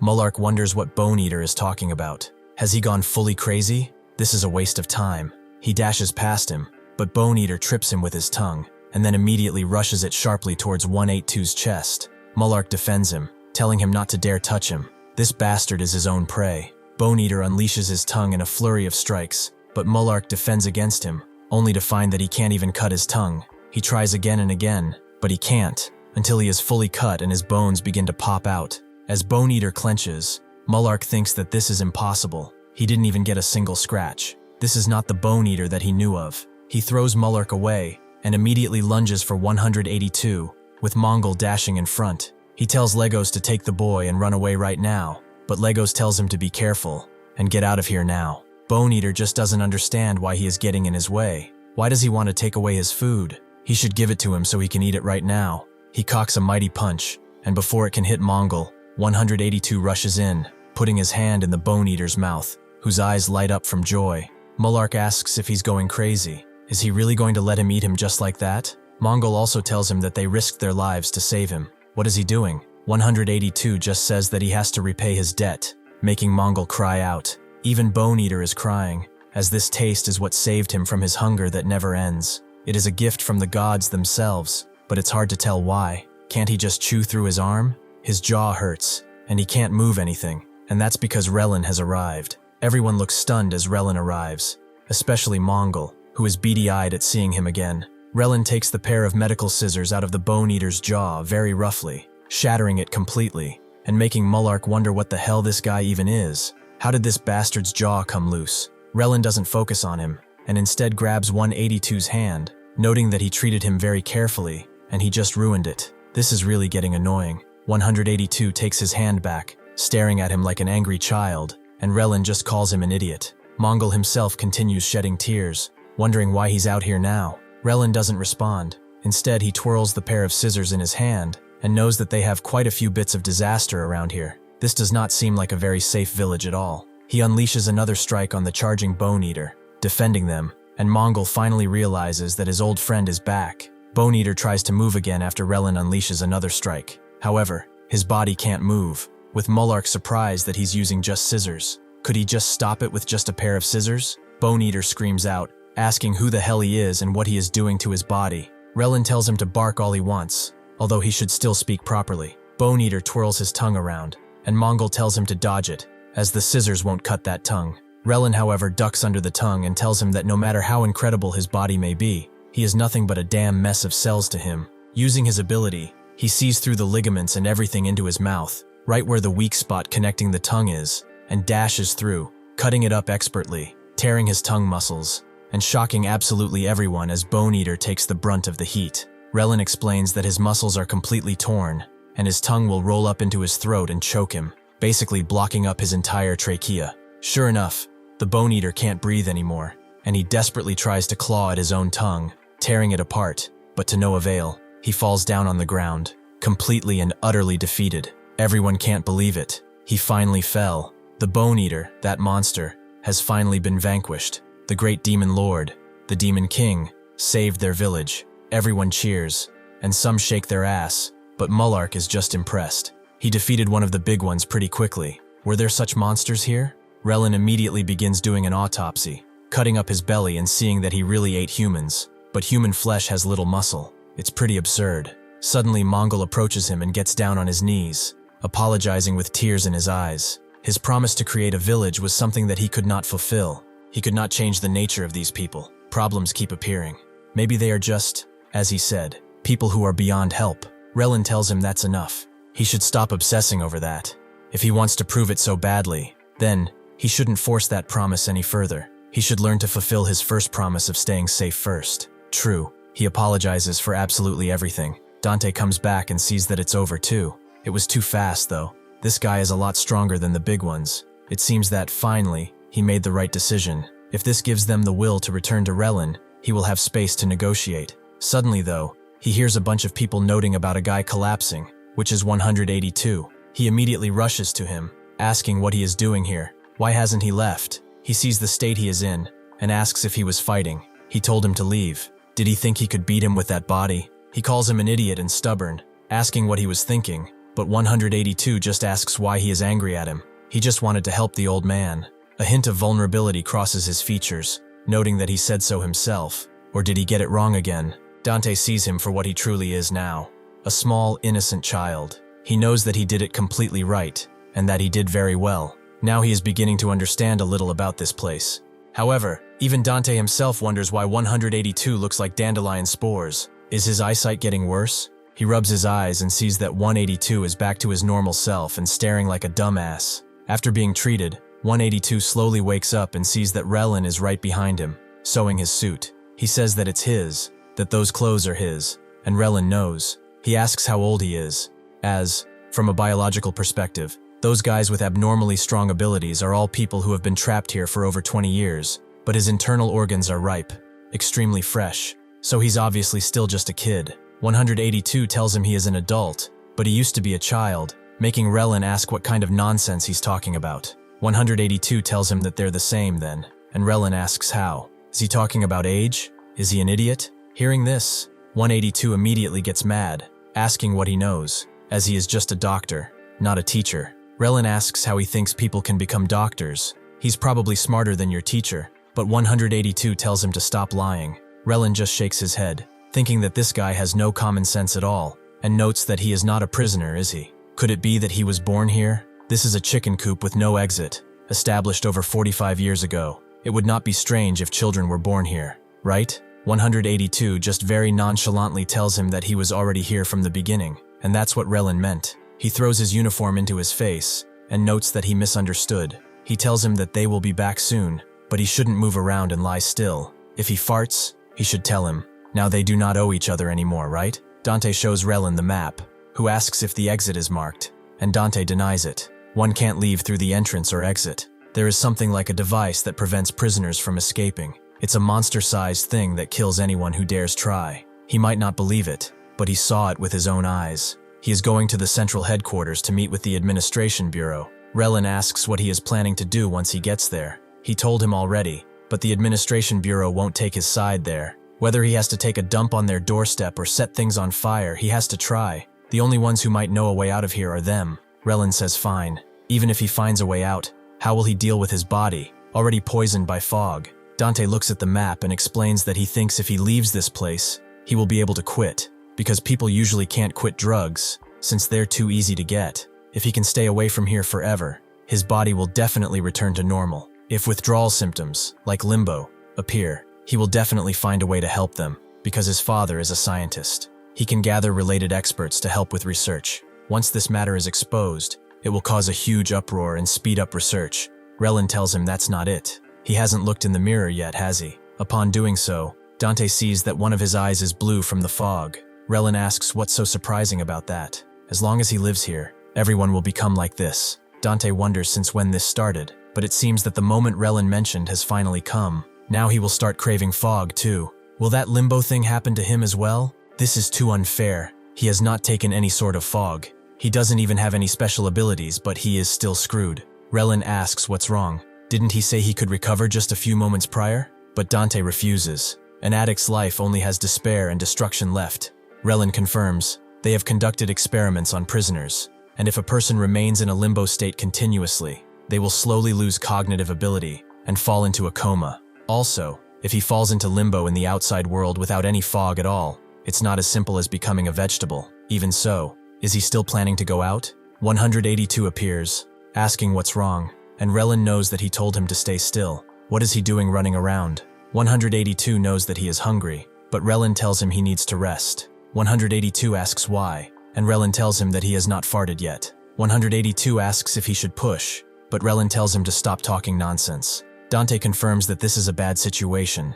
Even so, he is definitely going out, because living here is not the life he wants. In the next few hours, Relin gathers everything he has in his possessions, cleans up the hospital, and leaves it barren. They go to the village, and Mongol thinks that this is great. He made a wonderful choice. He is finally leaving this place. Legos tells him to stay a bit longer, as he heard the winter season starts soon, but Mongol shakes his head, as they will not stop them from leaving. They are going back to where they originally belong, after all. He shakes hands with Dante, who is someone who came from outside to help, something he has never dreamed of. Dante shakes his hand, and knows that he will definitely take Relin to safety. Mongol thanks him very much, but Dante knows that he should be the one thanking him. Also, he hands them a gigantic bag that is apparently filled with top-grade dumplings. Mongol just laughs and tells them to leave quickly before it gets dark, and everyone waves at them. Before they turn away fully, Relin faces Mongol one last time and tells him to show him his hand. Mongol dodges, noting that those dumplings were made by his students. Really, he kept his promise all this time. Relin grabs his hand and asks if he can move it properly, because back then, his general skills were pretty terrible. He could only do this much, but if one day they meet again outside, he will treat him properly again. Mongol, seeing the tears in his eyes, just smiles. With that, they leave the village. The woman from before, with a bag over her head, looks at this scene. A doctor and a teacher. Now this is pretty interesting. Suddenly RR calls her, and she picks up, noting that his timing was perfect. That one-armed guy isn't as strong as he said, right? Well, he didn't die, but someone saved him. It seems like he made a few friends along the way too. RR scoffs and closes the call. How could that be possible? Something like that guy. How could he possibly have a friend? He moves and ends up at what looks to be the middle of the prison, making him wonder just how much fog is left. He goes to a meeting with the bureau and explains that the usable amount of fog they have is only 5 years worth. One of the members notes that, if that's the case, is this not already too late? Is there a way to finish it within 5 years? RR hums a little and says that he needs more outstanding talent. The other man knows that it's no longer realistic to just use ordinary people as targets. There is also a limit to public suppression, especially with the kind of talent he wants. RR just notes that the winter is coming and asks if the supply boxes are ready. One of the people at the table, immediately gets up and explains that, in total, they plan to deploy 500 boxes. They will have things like daily necessities, stuff like clothes, bedding, and soap. They will also have food, like flour, grain powders, and crop seeds. They will also have stuff like construction material, cement, lighting equipment, and generators. In addition to that, there will be wire saws, a hammer, screwdrivers, and for weapons, there are 10 Glock 19 pistols. That's basically all. RR thinks that's pretty ordinary. Should they not add some gunpowder? This is the foundation though. After all, they should not just give them fish, but teach them how to fish as well. He will make the adjustments. The man asks if he heard what he just said, and RR confirmed as such. They don't have time anymore, and it's just as his father already said, that the right moment will definitely come. So they must create an even bigger storm than before. Somewhere else, a woman thinks about her carrot soup, following the passing of the citric acid cycle, which will activate ATP synthesis, and then it will give her, the illusion that she is still alive. Suddenly, a girl who looks suspiciously a lot like 182 approaches and asks if she's okay. Lala thinks that she's an angel. She finally came, and she should take her away to paradise, as she has no law, no longer any attachment to this damned world. The girl subconsciously pats her head and says that she is not an angel, but is she feeling unwell anywhere? It's been days since last ate. Suddenly, Lala disengages, asking who the hell she is, making the girl recoil slightly. She introduces herself as Bren. She is cleaning this place, and she apologizes for scaring her. Lala is confused to see a child here. Is this not just a child? Bren tells her that if she doesn't eat, she will have no strength. She apologizes, but she understands that better, right? Because she's a teacher after all. Lala gets up, forgetting her insanity for a moment, and asks who she is. A kid like her, what is she doing here? Bren begins sheepishly counting fingers and explains that she's already 17. She's already old enough to clean after all, but without a balanced diet, she won't grow tall, so she should eat. Lala's eyes widen in horror, and she realizes that, in the end, she is still just a child. What is she doing here? Where are her parents? Before Bren can explain further, another woman comes and knocks her fist on Bren's head, telling her to stop slacking off instead of cleaning. Before the woman can grab her, Lala approaches and grabs Bren's wrist, asking why she is treating a child like this. Why is she even hitting her? The woman asks what she is being so arrogant about. It's none of her damn business anyway. She can't feel pain or anything like that. She should not meddle in other people's business. While Gary is treating her well, she should just do what she's supposed to do, as getting involved with this child won't bring her any good. With that, she slowly lets go of Bren's hand, who clenches on a bit more longer, and then just waves sheepishly at her, and Lala just watches as they go somewhere else. Relin takes off 182's stitching and tells him to put his clothes back on, with Dante surprised that there's not even a single scratch left. Naturally, it's because Relin repairs it at a cellular level. Dante asks, "This is an ability obtained through fog, right? What exactly is the ability gained?" Relin says that it's focus, and he immediately stares daggers into 182. He explains that once he starts focusing on something, he can see through everything in detail. It's almost like a microscope. It doesn't just help with treatment, but it also lets him detect flaws in the body and find a source of strength and enhance it. There are many people here who rely on brute force, so this kind of ability is very helpful for his survival. 182, for the first time in his life, he feels shame. Dante notes that, if he also has an ability, he'd want it to be a superpower like his. Relin asks if he also wants to take fog, and that's not what Dante meant. Since he is already poisoned, he was just thinking, what if? Relin said, although the fog and the mist is enough to poison everyone, but to gain an ability, one needs an extremely large amount of fog. He does not want to become a monster that craves fog. The risks after going outside would be too high. It's just that sometimes he thinks, if he also had some kind of ability, he hoped he could be like ordinary people, to believe in himself, and have the ability to move forward bravely without being stuck in his mind. Relin tells him that his focus was already great to begin with. The fog is not just some random gotcha you pull out of. This substance amplifies one's original talents, strong neural transmission, and the resulting physical mutations are the true natures of fog. Therefore, what kind of ability he develops can be predicted if he has a particular specialty. Dante tells him that he doesn't have a specialty, and Relin tells him to stop being modest, but Dante confirms as such. Relin tells him there is no such thing as a person with absolutely no strengths as long as he is human, but Dante is being serious. This is pretty ridiculous. He is useless even here. What a cursed life. 182 tells him that he is pretty good at yelling, so maybe it's that, causing Dante to tell him to shut it. Relin explains that it could also be a more subtle talent, a strength that is harder to stand out in society. For example, this kid's bizarre recovery ability. The reason he can recover like this isn't just because of his ability, but because of his entire body. His recovery ability far exceeds the limits of any normal one. Dante thinks about 182 abilities, healing, and he thinks it's not only that. He has a running speed that surpassed Rambutan, and the strength to shatter a shoulder in one blow. There is nothing strange about it. In this world, there are people like him who are completely useless, and on the other hand, there are also people who possess multiple talents at once. If 182 is one of those people, if that really is the case, it is just because he has not learned enough. Dante asks 182 if he can say that again about the higher rank leader. Suddenly, an idea came to Dante's mind. The key to opening the tightly shut gates of Fogland might just be in his hands. Dante continues, noting that he said before, right? If one becomes a high-ranking leader, they can get out. Relin asks what he's talking about, and Dante explained that there's a legend in Fogland that someone with infinite talent will become the god of liberation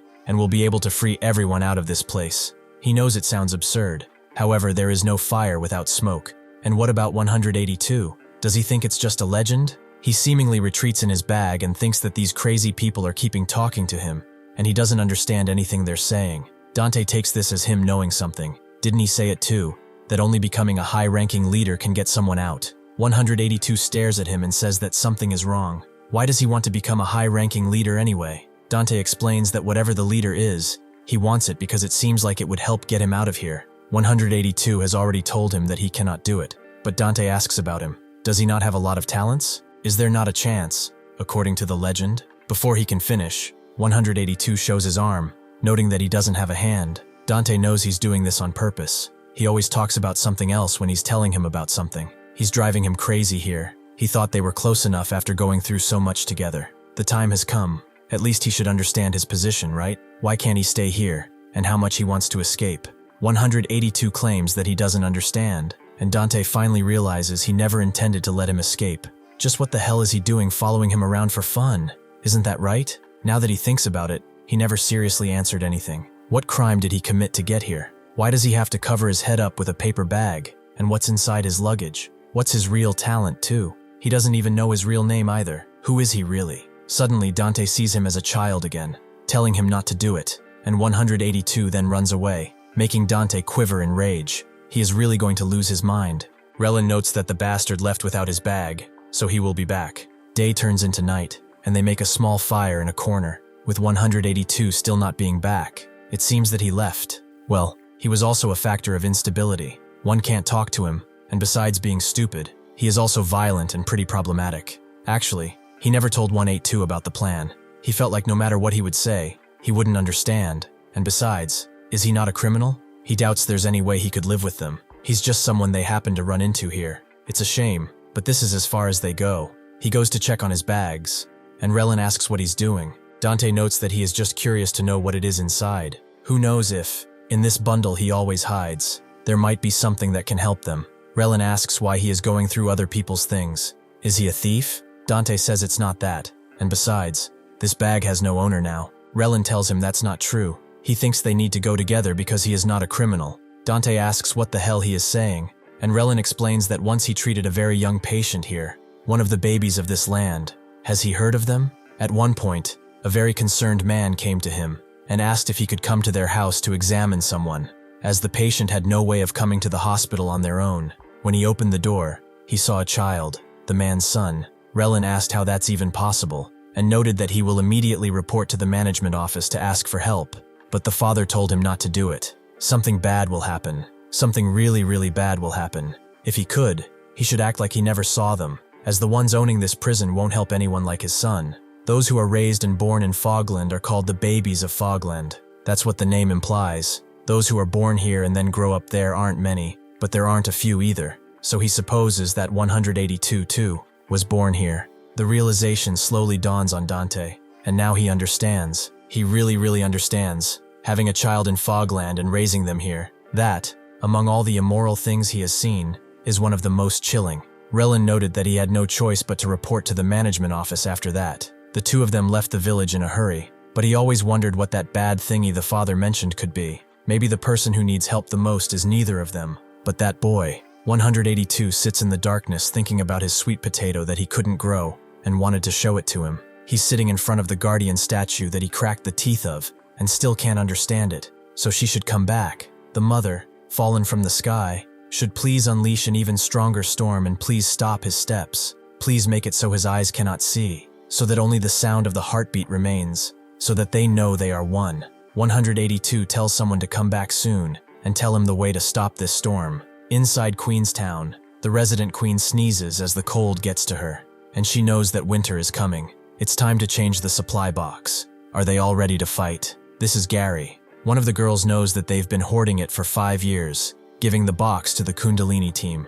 This time should not be a problem, right? Gary asks if she's saying they just want to give it over. How can they all be such cowards? They have to win no matter what. The girl, Lupin, notes that's not what she meant. The sisters keep getting injured, but another tells her not to say another word. Does she want to end up like North? Gary tells her to shut her mouth. This time, the supply box is very important because it will be a gift for her little cutie. This gift is for her, who is feeling so depressed. After the meeting is over, Gary notes that she must have been surprised to see that she announced her gift in front of everyone. Did she see their faces? They are all dying of envy, right? Doesn't she feel a bit better now? Lala thinks that she is not a child, and notes that their reactions don't look exactly like envy. Since they are about to fight, everyone looks pretty uneasy. What the hell is that supply box anyway? Gary says it's really nothing special. It's just things the administration office drops every quarter. It's like a random surprise box. Lala knows that things are just supplies or something like that. But do they really have to fight over that kind of stuff? She says she doesn't really need those things. There's no need to give her gifts too. But Gary denies it. There are really good things inside too. Leaving that aside though, Lala also has a question. She saw a girl around here. Her name was Bren or something. Gary's face darkens, and the one who told her to mind her business clenches her jaw. Gary asks if she is curious about her. Lala notes that it's just that a girl that small shouldn't be in a place like this. Gary smiles and guesses that it's because she's a teacher. It seems like she really likes children, but she doesn't like them at all because they are a nuisance. She doesn't care what she does. Before Lala can ask further, the bald woman from before grabs her shoulder and calls her crazy. Why doesn't she stop bothering Gary with so many needless questions? She already told her not to get involved and not interfere in this matter. It's all because of Bren. After a bit, they go to the roof where the laundry is being dried, and the bald woman explains that Bren was born here, surprising Lala. But the bald woman tells her not to be so damn shocked. This happens often with those who escape from the women's zone. Lala asks if they don't report it to the administration office, but the woman tells her that the administration office simply does not exist. There is no way to contact them. No matter what happens, they will not interfere. Does she think those locked up here without committing a crime are the minority? From the start, there is no way to return to one's old life. The only option is to adapt to this place. She should not mention the administration office again. especially in front of Gary, because here no one can show how desperately they want to escape. Bren's mother was a good person too. She was innocent just like she is, and then she died at Gary's hands. Dante continues his talk with Relin, noting that 182's parents must have been prisoners. He hasn't even received any education either. He was probably intoxicated by the fog since birth. That's how children of addicts are. It's not that he hides his identity, it's simply that he doesn't have one. Even his name, Relin, asks if it's not David, and Dante denies it. Why does he keep mentioning that name at this point? It was something he made up at the time. Dante gets up, thinking that even this guy has his clumsy moments, and notes that he is going to use the bathroom. After doing so, he thinks about it further. A newborn of fog. They are not the only innocent scapegoats here. It seems something completely absurd is happening, and yet nobody raises their voice for their dignity or rights. Could it be that absolute cruelty has domesticated them? Just what kind of hellish place is this? For what purpose was this hell created? Suddenly, the moon turns into the face of his brother, who asks if it's really that important to find a reason. Does he really need to get involved with such a place? He is not a messenger of justice nor some kind of revolutionary. The most important thing now is getting out of here safely. He should use his logic and decide well, as he does not have time to worry about others, instead of cowering like usual. Dante tells him to shut up. If there is one thing he's learned in this place, it's that his decisions were not always wrong. He goes back into their temporary hideout, and Relin sees him more focused, and asks what it is. Dante explains that they have to find 182. He thinks the same as him. He has to come with them now that he knows his history. He cannot leave him alone in such a hell. He also thanks him for not rejecting 182. Relin scratches the back of his head awkwardly, thinking that's the most logical thing as long as one is human, right? Dante tells him it's really not that obvious. He should look at the situation they are currently in. That day, he could have left the dumpling village and escaped alone without a problem to survive. That was the best option, but he could not do it. As he said, it seems he's slow at learning things, but he thinks in the end, he chose correctly. After all, the person he wants to save with everything he can, just like him, is a good person, so he is sure. He definitely won't choose wrong this time. Relin wonders how they are going to find him, and Dante notes he has excellent bait. It must be hiding in this bundle. He opens the trash bag only to see that it's basically filled with trash, a literal pile of garbage. So why does he keep these things like they're treasures? Relin finds the sweet potato and notes that he is getting hungry, so they should roast it. He puts it on the fire, but Dante immediately rushes in and grabs it, and explains that this is the bait. Thank goodness the potato is fine. It seems like it's still fresh because it was stored carefully. He also sees that it has already sprouted a very small root, at an extremely low pace, but it's growing little by little. Despite being in such a harsh and decaying environment, it's still growing. The next morning, two people find 182, wondering what the hell is up with him. How dare he sleep in someone else's territory so calmly too? 182 puts his head up, noting that he's not sleeping. One of the two men tells him that if he's awake, he should get out of here. This place is huge, so why is he bothering them?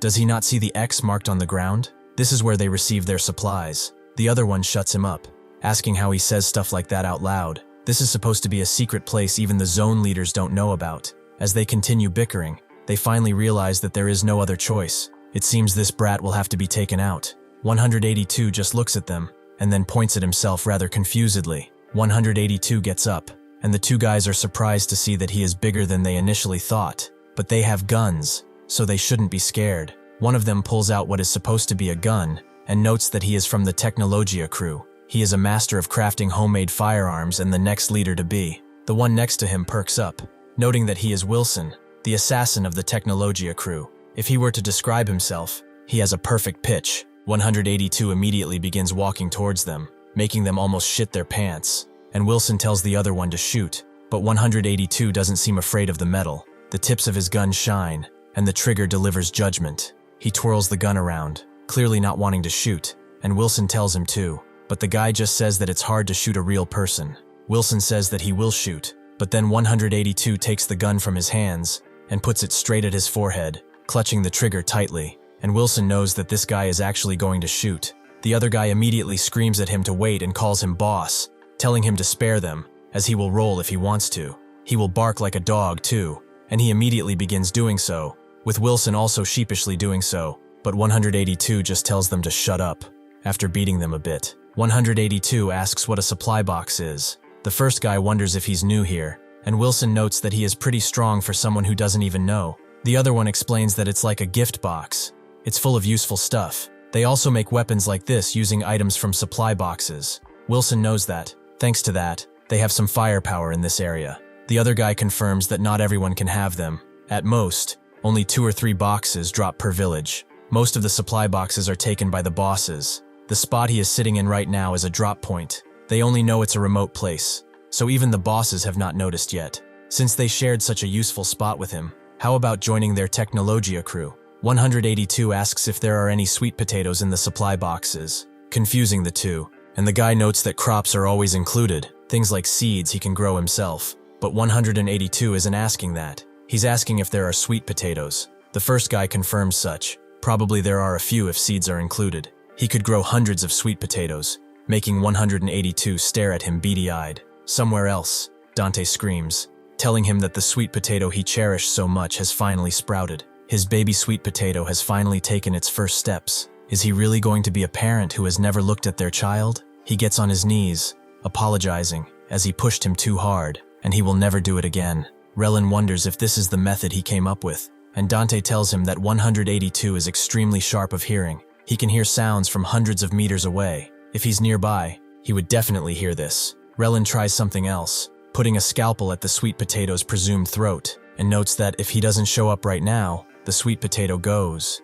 After a bit of silence, he puts back his scalpel, noting that he doesn't seem to like the sweet potato much. Dante says that can't be. He's really serious about those potatoes. But where could he be? The cafeteria? Suddenly, though, Relin sees something that grabs his attention and tells Dante to look. As a bunch of helicopters are coming in carrying boxes, they both look up and immediately run toward them, Dante waving his hands in an SOS, but Relin tells him that they're not even going to look at them. They should just chase it for now and see where it is going. They begin running, and the other prisoners are following too, with 182, and the Technologia crew also seeing that the boxes are here. Sure enough, as the two have previously stated, the latch on the helicopter's box falls down, and the box releases a parachute, aiming to land right where they are. But that's when a bunch of crows appear, a lot of them, and they begin carrying away the boxes, surprising the two, with 182 just mad that they are so loud. The Technologia crew begins following after the crows, and the box lands somewhere nearby, right where all of the prisoners are gathered up in a crowd. Dante and Relin look up. He asks what that is, and Relin doesn't really know, since the administration left it. Maybe it has fog gear or something. One of the prisoners asks who's going to take it now. Normally it would belong to the tower, but he is gone now. One of them wonders if they should split it, but one of them knows that they can't with so many people. Another one knows that he should open it, and whoever grabs whatever first owns it. Suddenly someone tells them to stop. It's someone with a baby face, noting that even without the bosses, the rules do not change. The strongest will be the ones to take it. Therefore, whoever wants it from among them is going to have to challenge him for it. Another perks up, not surprised that this is going this way. It's been a while since he used his fists, too. A bigger prisoner notes that he's also joining this. Might decide the new boss after all, with another agreeing with that. They all stand over the box. 4 of them, only one winner. The box goes to him, and there are no complaints. Relin wonders what could be inside. Dante grabs his shoulder, noting that they should take the box for themselves. Relin asks if he wants him to go in there, and Dante tells him that they need to see what the administration left behind. Relin tells him that there are way too many spectators, but Dante just asks if he's an introvert. Relin eventually relents. He puts down 182's stuff, grabs his medical scissors, telling them to get lost unless they want to die. Of course, the 4 men look at Relin, with other prisoners wondering what that outfit is. It's a doctor's coat. Where did he even get something like that? The fat guy knows that he's a pretty skinny boy. The weight class doesn't match at all. Another one with crazy hair knows that he's acting all manly for nothing. Babyface tells him that since there are 5 of them total, the numbers just don't add up. So does he want him to send him straight to the finals with a punch? Relin doesn't really care about the numbers. They should all come at him at once. Babyface gets annoyed. He's pretty cocky. If that is so, then he will take care of him first, and even the numbers. Relin uses his ability, concentrating, and sees that the fog visible in these guys' bloodstreams is extremely minimal. It seems like he doesn't have much talent either. All he has is his sluggishness, and no real strength. Those are balloon muscles. He sidesteps his strike pretty easily and clenches his fists, punching him squarely in the jaw, which is like a newborn's. Upon hitting the ground, Babyface immediately begins to cry like a baby, and the others start to sweat a little, but that guy was just weak, probably acting tough. The weight class isn't really a big deal. The fat guy gets annoyed and yells loudly, rushing in at Relin, saying he will show him what a real weight difference is like. Relin looks at his legs closely and sees that he suffers from degenerative arthritis, thanks to his weight, so a kick to the shins is enough to put him to the ground. The other two are shocked now and don't even think of moving, but Relin doesn't care. He told them to come at him all at once, and he doesn't waste time. They scream like girls as he charges in, and after he is done, all of this ended in one go. Just who are these guys? One of them suggests that maybe they will fill the empty spot of the tower. They might become the next boss of Steel Alley. Another suggests that perhaps they already are. If they took down the tower, the Drillhead crew, and even Hound's crew, then these guys are the two men with glasses, the teacher's crew. The others are shocked and stare at them with awe, with Relin asking what the hell they're looking at. They got some unfinished business with the box or something. The older prisoner denies as such. From now on, this box belongs to the teacher's crew, and Steel Alley also belongs to the brothers as well. Relin asks what he is talking about, and the old prisoner notes that the one with glasses is the teacher, right? The one who wiped out all the bosses in the past. Dante just tenses as the teacher rumor is spread even more exaggeratedly now. Well, it's better than being looked down upon.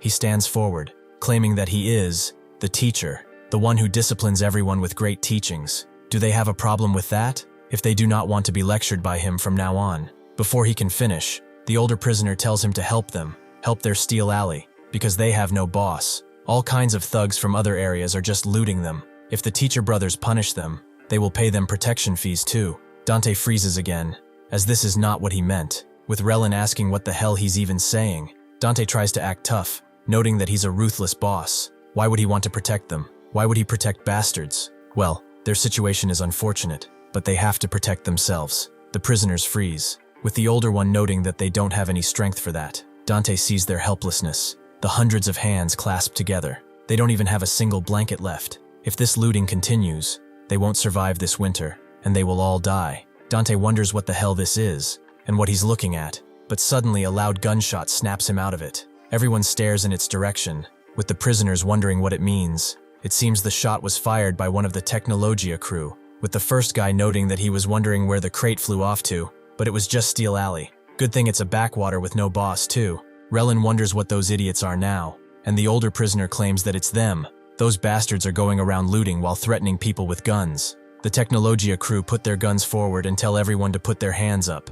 Did they also swarm here excited by the box? A crow dropped it off, but this is theirs. The older man knows that a helicopter dropped it, but the first Technologia crew member doesn't care what it is. Do they have a problem? Does he want him to put a hole in his stomach? He gestures toward Dante and Relin, telling them to step away from the box if they don't want to get shot. Before Relin can move, Dante grabs him in an act of confidence that surprises even himself, and tells him to wait a moment, as those bastards can't shoot. Those people who are threatening them with guns are not able to shoot. Relin asks if he's sure, and before Dante can say otherwise, Relin charges in. The Technologia crew immediately threatens to shoot him, and Dante puts his hands on his head, and sure enough, the Technologia crew cannot shoot, with Relin punching the first one to the ground and kicking the gun out of Wilson's hands. It seems that they really can't shoot. How did he even know something like that? Dante wonders, breathing loudly, just how he can somehow see something. Wilson immediately notes the emergency and puts his hand backwards, telling the boss to help them, with the boss being none other than 182, who has been watching from a barrel further away. Somewhere else, another scene unfolds. It seems that someone else has found Gary's box. She stands next to it with a pretty nasty grin. She calls out to Kundalini, noting that it's been a long time since they've seen each other. But Kundalini notes that they are not the kind of people who exchange greetings, right? This is the second in command of the Yoseong Dong, Kundalini. She came here to take the box, right? Gary confirms as such and tells her to get off her box. Kundalini sighs. She is quite greedy. Even after killing and taking so much, she still does not know how to yield. She apologizes, but today she cannot back down.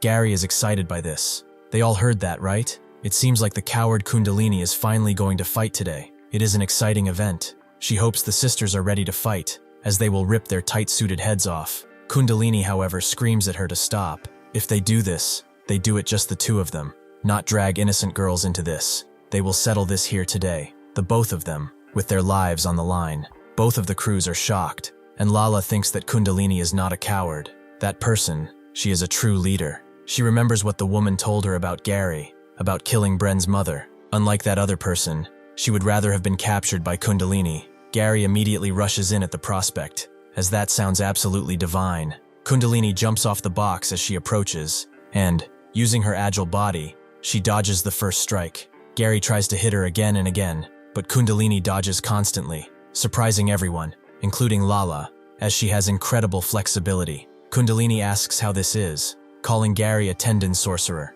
There are things strength alone cannot handle. However, Gary herself is just very happy about how fun this is. Finally, someone is willing to fight her. She is so excited. She throws Kundalini away as she grabs her leg, but Kundalini doesn't back down, wrapping her entire body around Gary's neck in a huge human knot. She thinks everyone avoided her because they are cowards. Someone like her, who believes everything can be solved with strength, will never understand. There is no such thing as a way to protect her people. She clenches the knot, with Lala cheering for Kundalini, but Gary is not even in the slightest bit affected by this. She asks Kundalini if she knows. She wraps her tendons around her neck because there are way too many people who try to assassinate her. She wraps her hands around Kundalini's legs and begins to pull them apart, making her scream loudly. Kundalini's crew, seeing this, do not abide by the one-on-one rule, attacking Gary with everything they have. Lala is shocked, and even more so that none of Gary's crew steps forward. The thrust she builds up is as thin as paper, it seems. This is the end of this pathetic leader.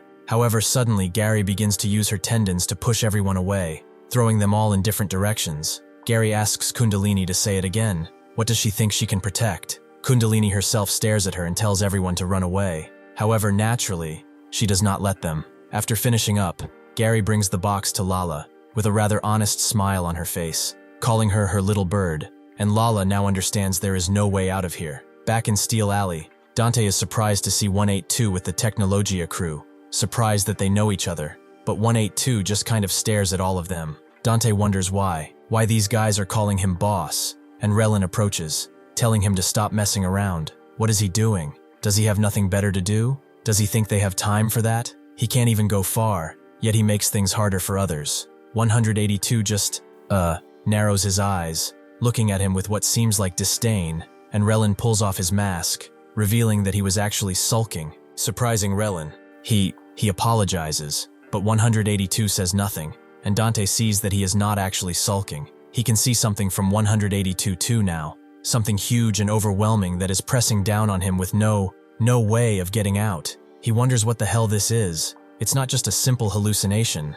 As it's vivid, it feels like he could even touch it. Just what on earth is this? He crouches down to 182's level, asking if it's him and asking what's wrong. Why is he lying underneath all of that? Should he pull him out? Dante is taken out of the vision by 182, who punches him squarely in the nose, noting that he heard everything. He tried to kill his sweet potato. Dante clenches his nose, thinking that it's broken, and Relin is surprised to hear that he heard that. 182 tells them to kill him if they want, as he does not need that sweet potato anymore because now he has 300 sweet potatoes. Dante looks at him confusedly. 300 sweet potatoes? Relin doesn't really believe there are actually sweet potatoes in that box, but 182 notes that he is eyeing the sweet potatoes as well. Relin gets annoyed, telling him to stop screwing around and just hand that box over. He's got something to talk about too. Dante notes they can share it together, right? Between friends? 182 sternly looks at him and says that it's his, not friends. Relin gets really annoyed now and approaches the trash bags they've been carrying,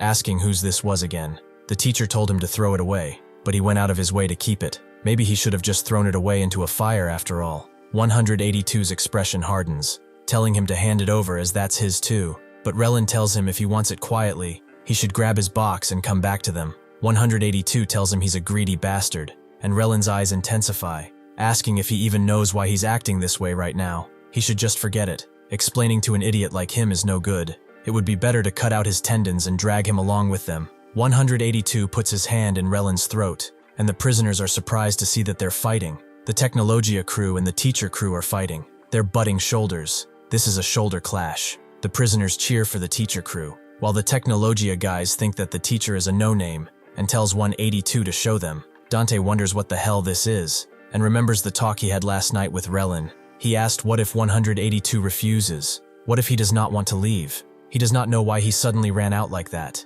However, maybe he's avoiding the whole idea of escape itself. He has been telling him as such all this time, that he can't leave, that anyone who tries dies, and that there is no way out. Relin believed that was just because no one knew how to live, but Dante didn't know about that. Maybe he's given up.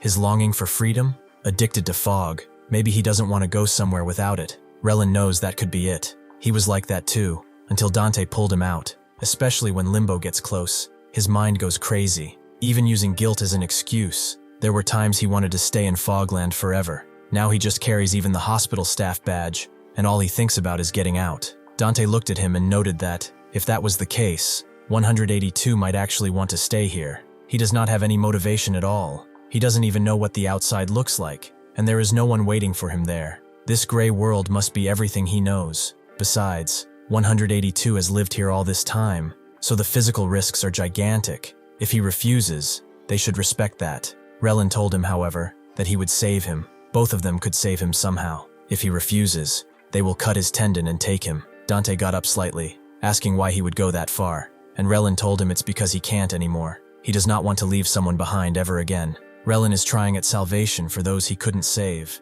That deep feeling of regret he feels. There is no way 182 would understand it. As the prisoners scream at them to fight, Relin tells 182 to stop, as he will really cut out his tendon, and 182 tells him to try, as he will kill him for real. The prisoners begin screaming with fervent expressions, a few telling Relin to gouge that guy's eyes out with scissors or throw a punch, with everyone joining, telling him to cut his head off and hang it and strip him of all the fog he's got. The Technologia crew isn't any better, telling them that their boss kills people and to hurry and slit his throat. Hearing all these fervent screams for murder, and seeing Relin's hand tighten, Dante screams at everyone to stop, making silence fall over the alley. He asks what the hell they are all doing. They're grown adults, and instead of stopping it, they are encouraging a fight. Kill him first. Kill him.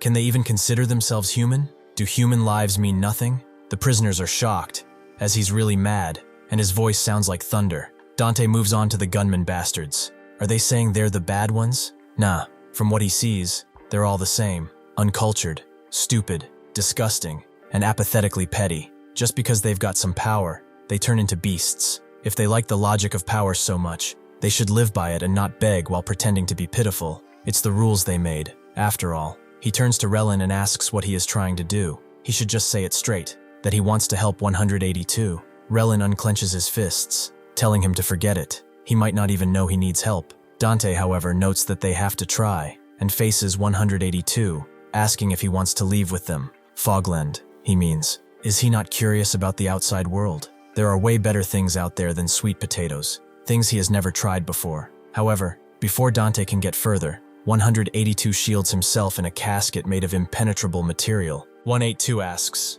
what kind of nonsense is that? Does he really have a death wish? He saw the hollow one, right? Dante tells him not to worry about it. They are not going to the wall. They are heading to the central headquarters. The chains on 182's Fortress of Solitude continue to wrap around, some swinging left and right, telling Dante that won't work. He is not going there. That thing on his head, he asked what it was. He is a teacher. How does he not know what this is? It's something worn by people to hide, so that means he's running away from the center. Somewhere else, the crows gather around, having carried a large number of airdrops to one spot. Someone notes that they really got a lot. They must have been really hungry. Such pretty birds. But it's fine now, as he will be able to feed them with everything they want. Suddenly, the bird he has been talking with, Gonzalez, flies away. But the hairy man understands why. He spotted something else over there, right? Something that sparkles? The Technologia crew sits outside the dilapidated building as the three begin talking things out. The prisoners wonder what they're even talking about, with one of the Technologia crew noting that they should butt out and get lost. Their boss is handling important business right now, but the prisoner notes that this is their turf too. Wilson notes that they already know each other. They should just look at that friendly mood right there. Their boss really has excellent people skills. If that is the case, the teacher crew and Technologia crew could actually team up inside. However, it's not really a friendly mood. Relin is putting 182 to the ground, asking what he means by classified. Can't he just give them a straight answer for once? Dante sighs and screams at them to stop fighting. They're like a bunch of elementary children. How about they just talk this out? They can't even hold a normal conversation. Relin is annoyed that no matter what he asks, all this guy says is that it's classified. What is he? Some kind of FBI agent? Dante sighs again and crouches down, noting that they should go over what he actually told them. He was born in the center, right? He has no idea who his real parents are, and the people who raised him also came from the center. He is currently on the run, but the reason for that is classified, right? Relin asks what exactly this center is. He should stop playing word games. He's referring to the administration bureau, right? Dante asks if it's dangerous to talk about them. Dangerous for him. After a bit of silence, 182 explains that it's dangerous for everyone, anyone who stands in their way. Dante guesses that by they, he means the Administration Bureau, and 182 continues. He doesn't really know much about things like the Administration Bureau. In the center, there is a monster even now. It's probably hunting for him, but he can still stay ahead of it because he is always listening to that monster's heartbeat. Even so, they are going to the center, but he doesn't want to go. Relin lets go of his uniform and asks what he means by monster. He's throwing out all this crazy talk, but what exactly does he expect them to think about it? If he really wants them to consider the plan, he needs to give them something useful. Dante says it's fine. The plan stays the same no matter what. The three of them are breaking out of here, but instead of rushing in blindly, they need a more calculated way. Their top priority right now is to investigate the Administration Bureau. After a bit, 182 still tries to open the crate to no avail, Relin noting that he insisted it's his business alone. But just what kind of bastard is this anyway? Dante asks if there's any chance an ability can appear without fog. Relin asks if, from fog mist or something, is that his wish? He should keep dreaming, as that's not happening. Dante, however, asks, what if an ability has already awakened? Relin asks what he is talking about, like the ability to shout really loud or something. Dante angrily tells him that's not it, and explains that earlier he saw something when he looked at the gunman. He saw terrified snails and turtles. That's why he blurted out they wouldn't be able to pull the trigger. Relin is surprised to hear that was his only proof. He really almost got himself killed. Dante tells him to listen to the end. That wasn't the first time it happened. He also saw something when he looked at 182,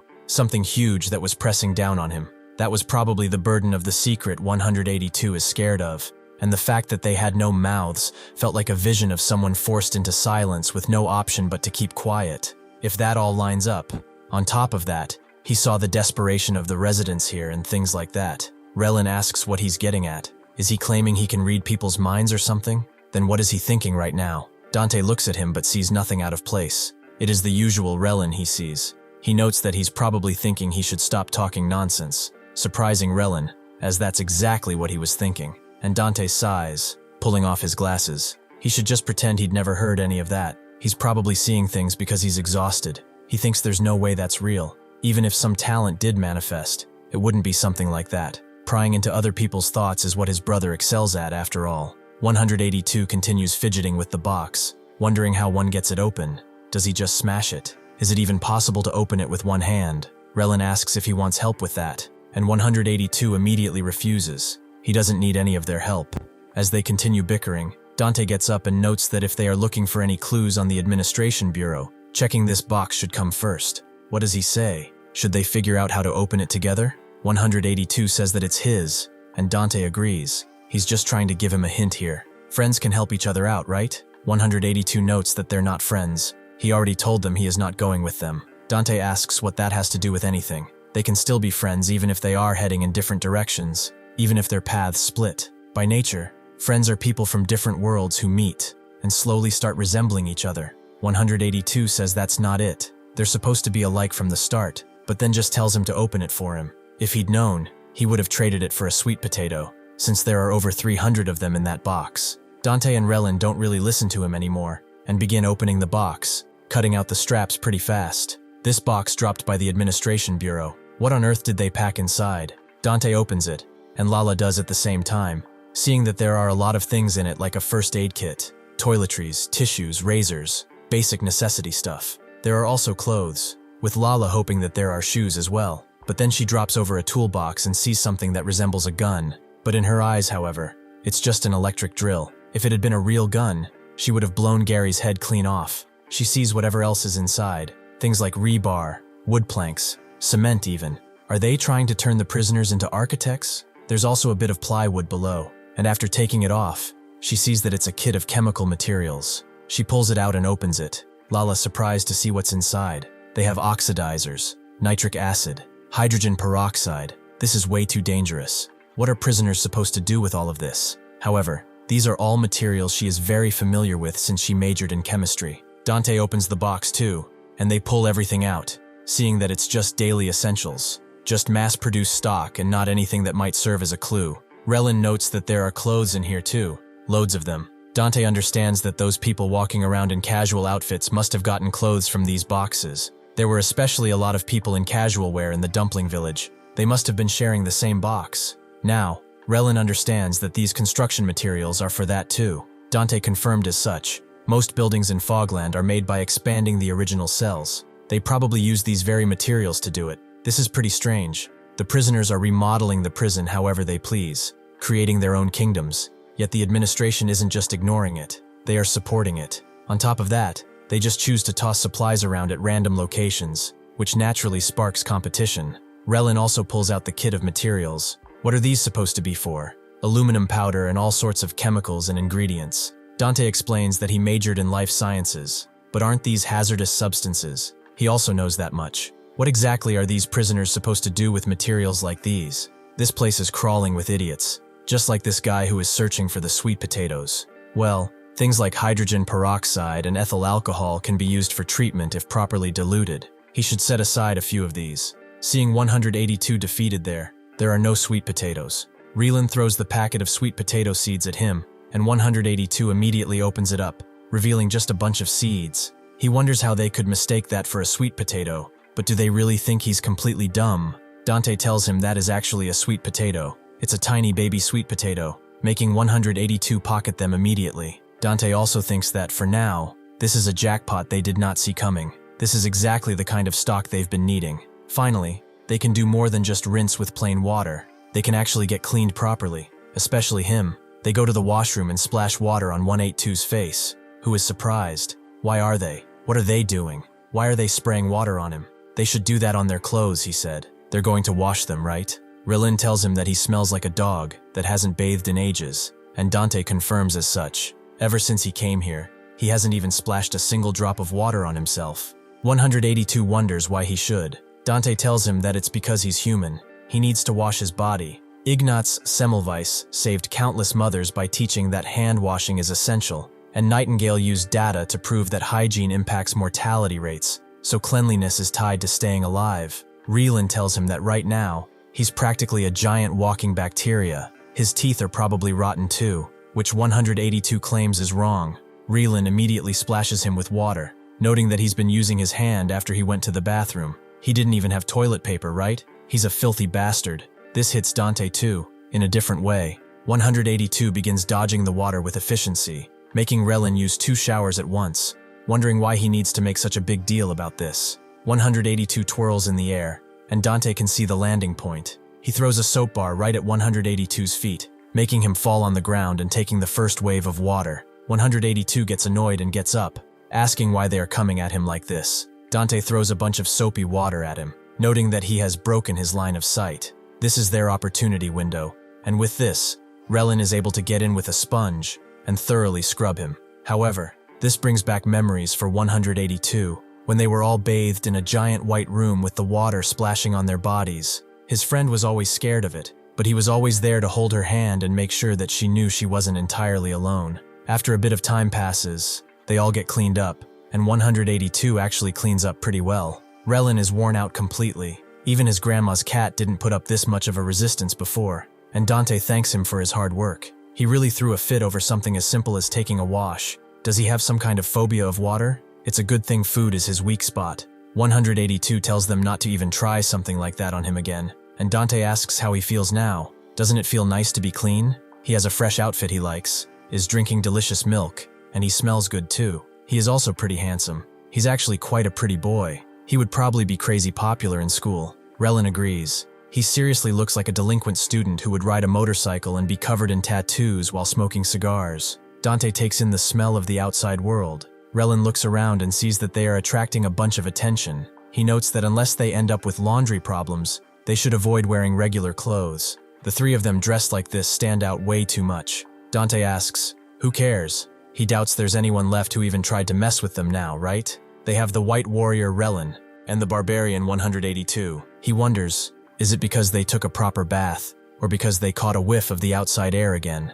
He feels a level of calm he has never felt before. He knows that more than anything, they are all back together, the strongest squad, the teacher crew. Dante is so confident that he doesn't even notice the crow standing on his shoulder, which immediately scares the hell out of him, and he tries to brush it off, but the crow just caws at him relentlessly. 182 watches this, and Relin wonders why he's getting so itchy, even though he's just washed. 182, however, is focused on one single point. and tells him that there is something right behind Dante. Dante slowly turns around and sees that besides the swarm of crows, there is also their hairy master there, who seems very, very pleased to see them. Thank you for watching. See you next time.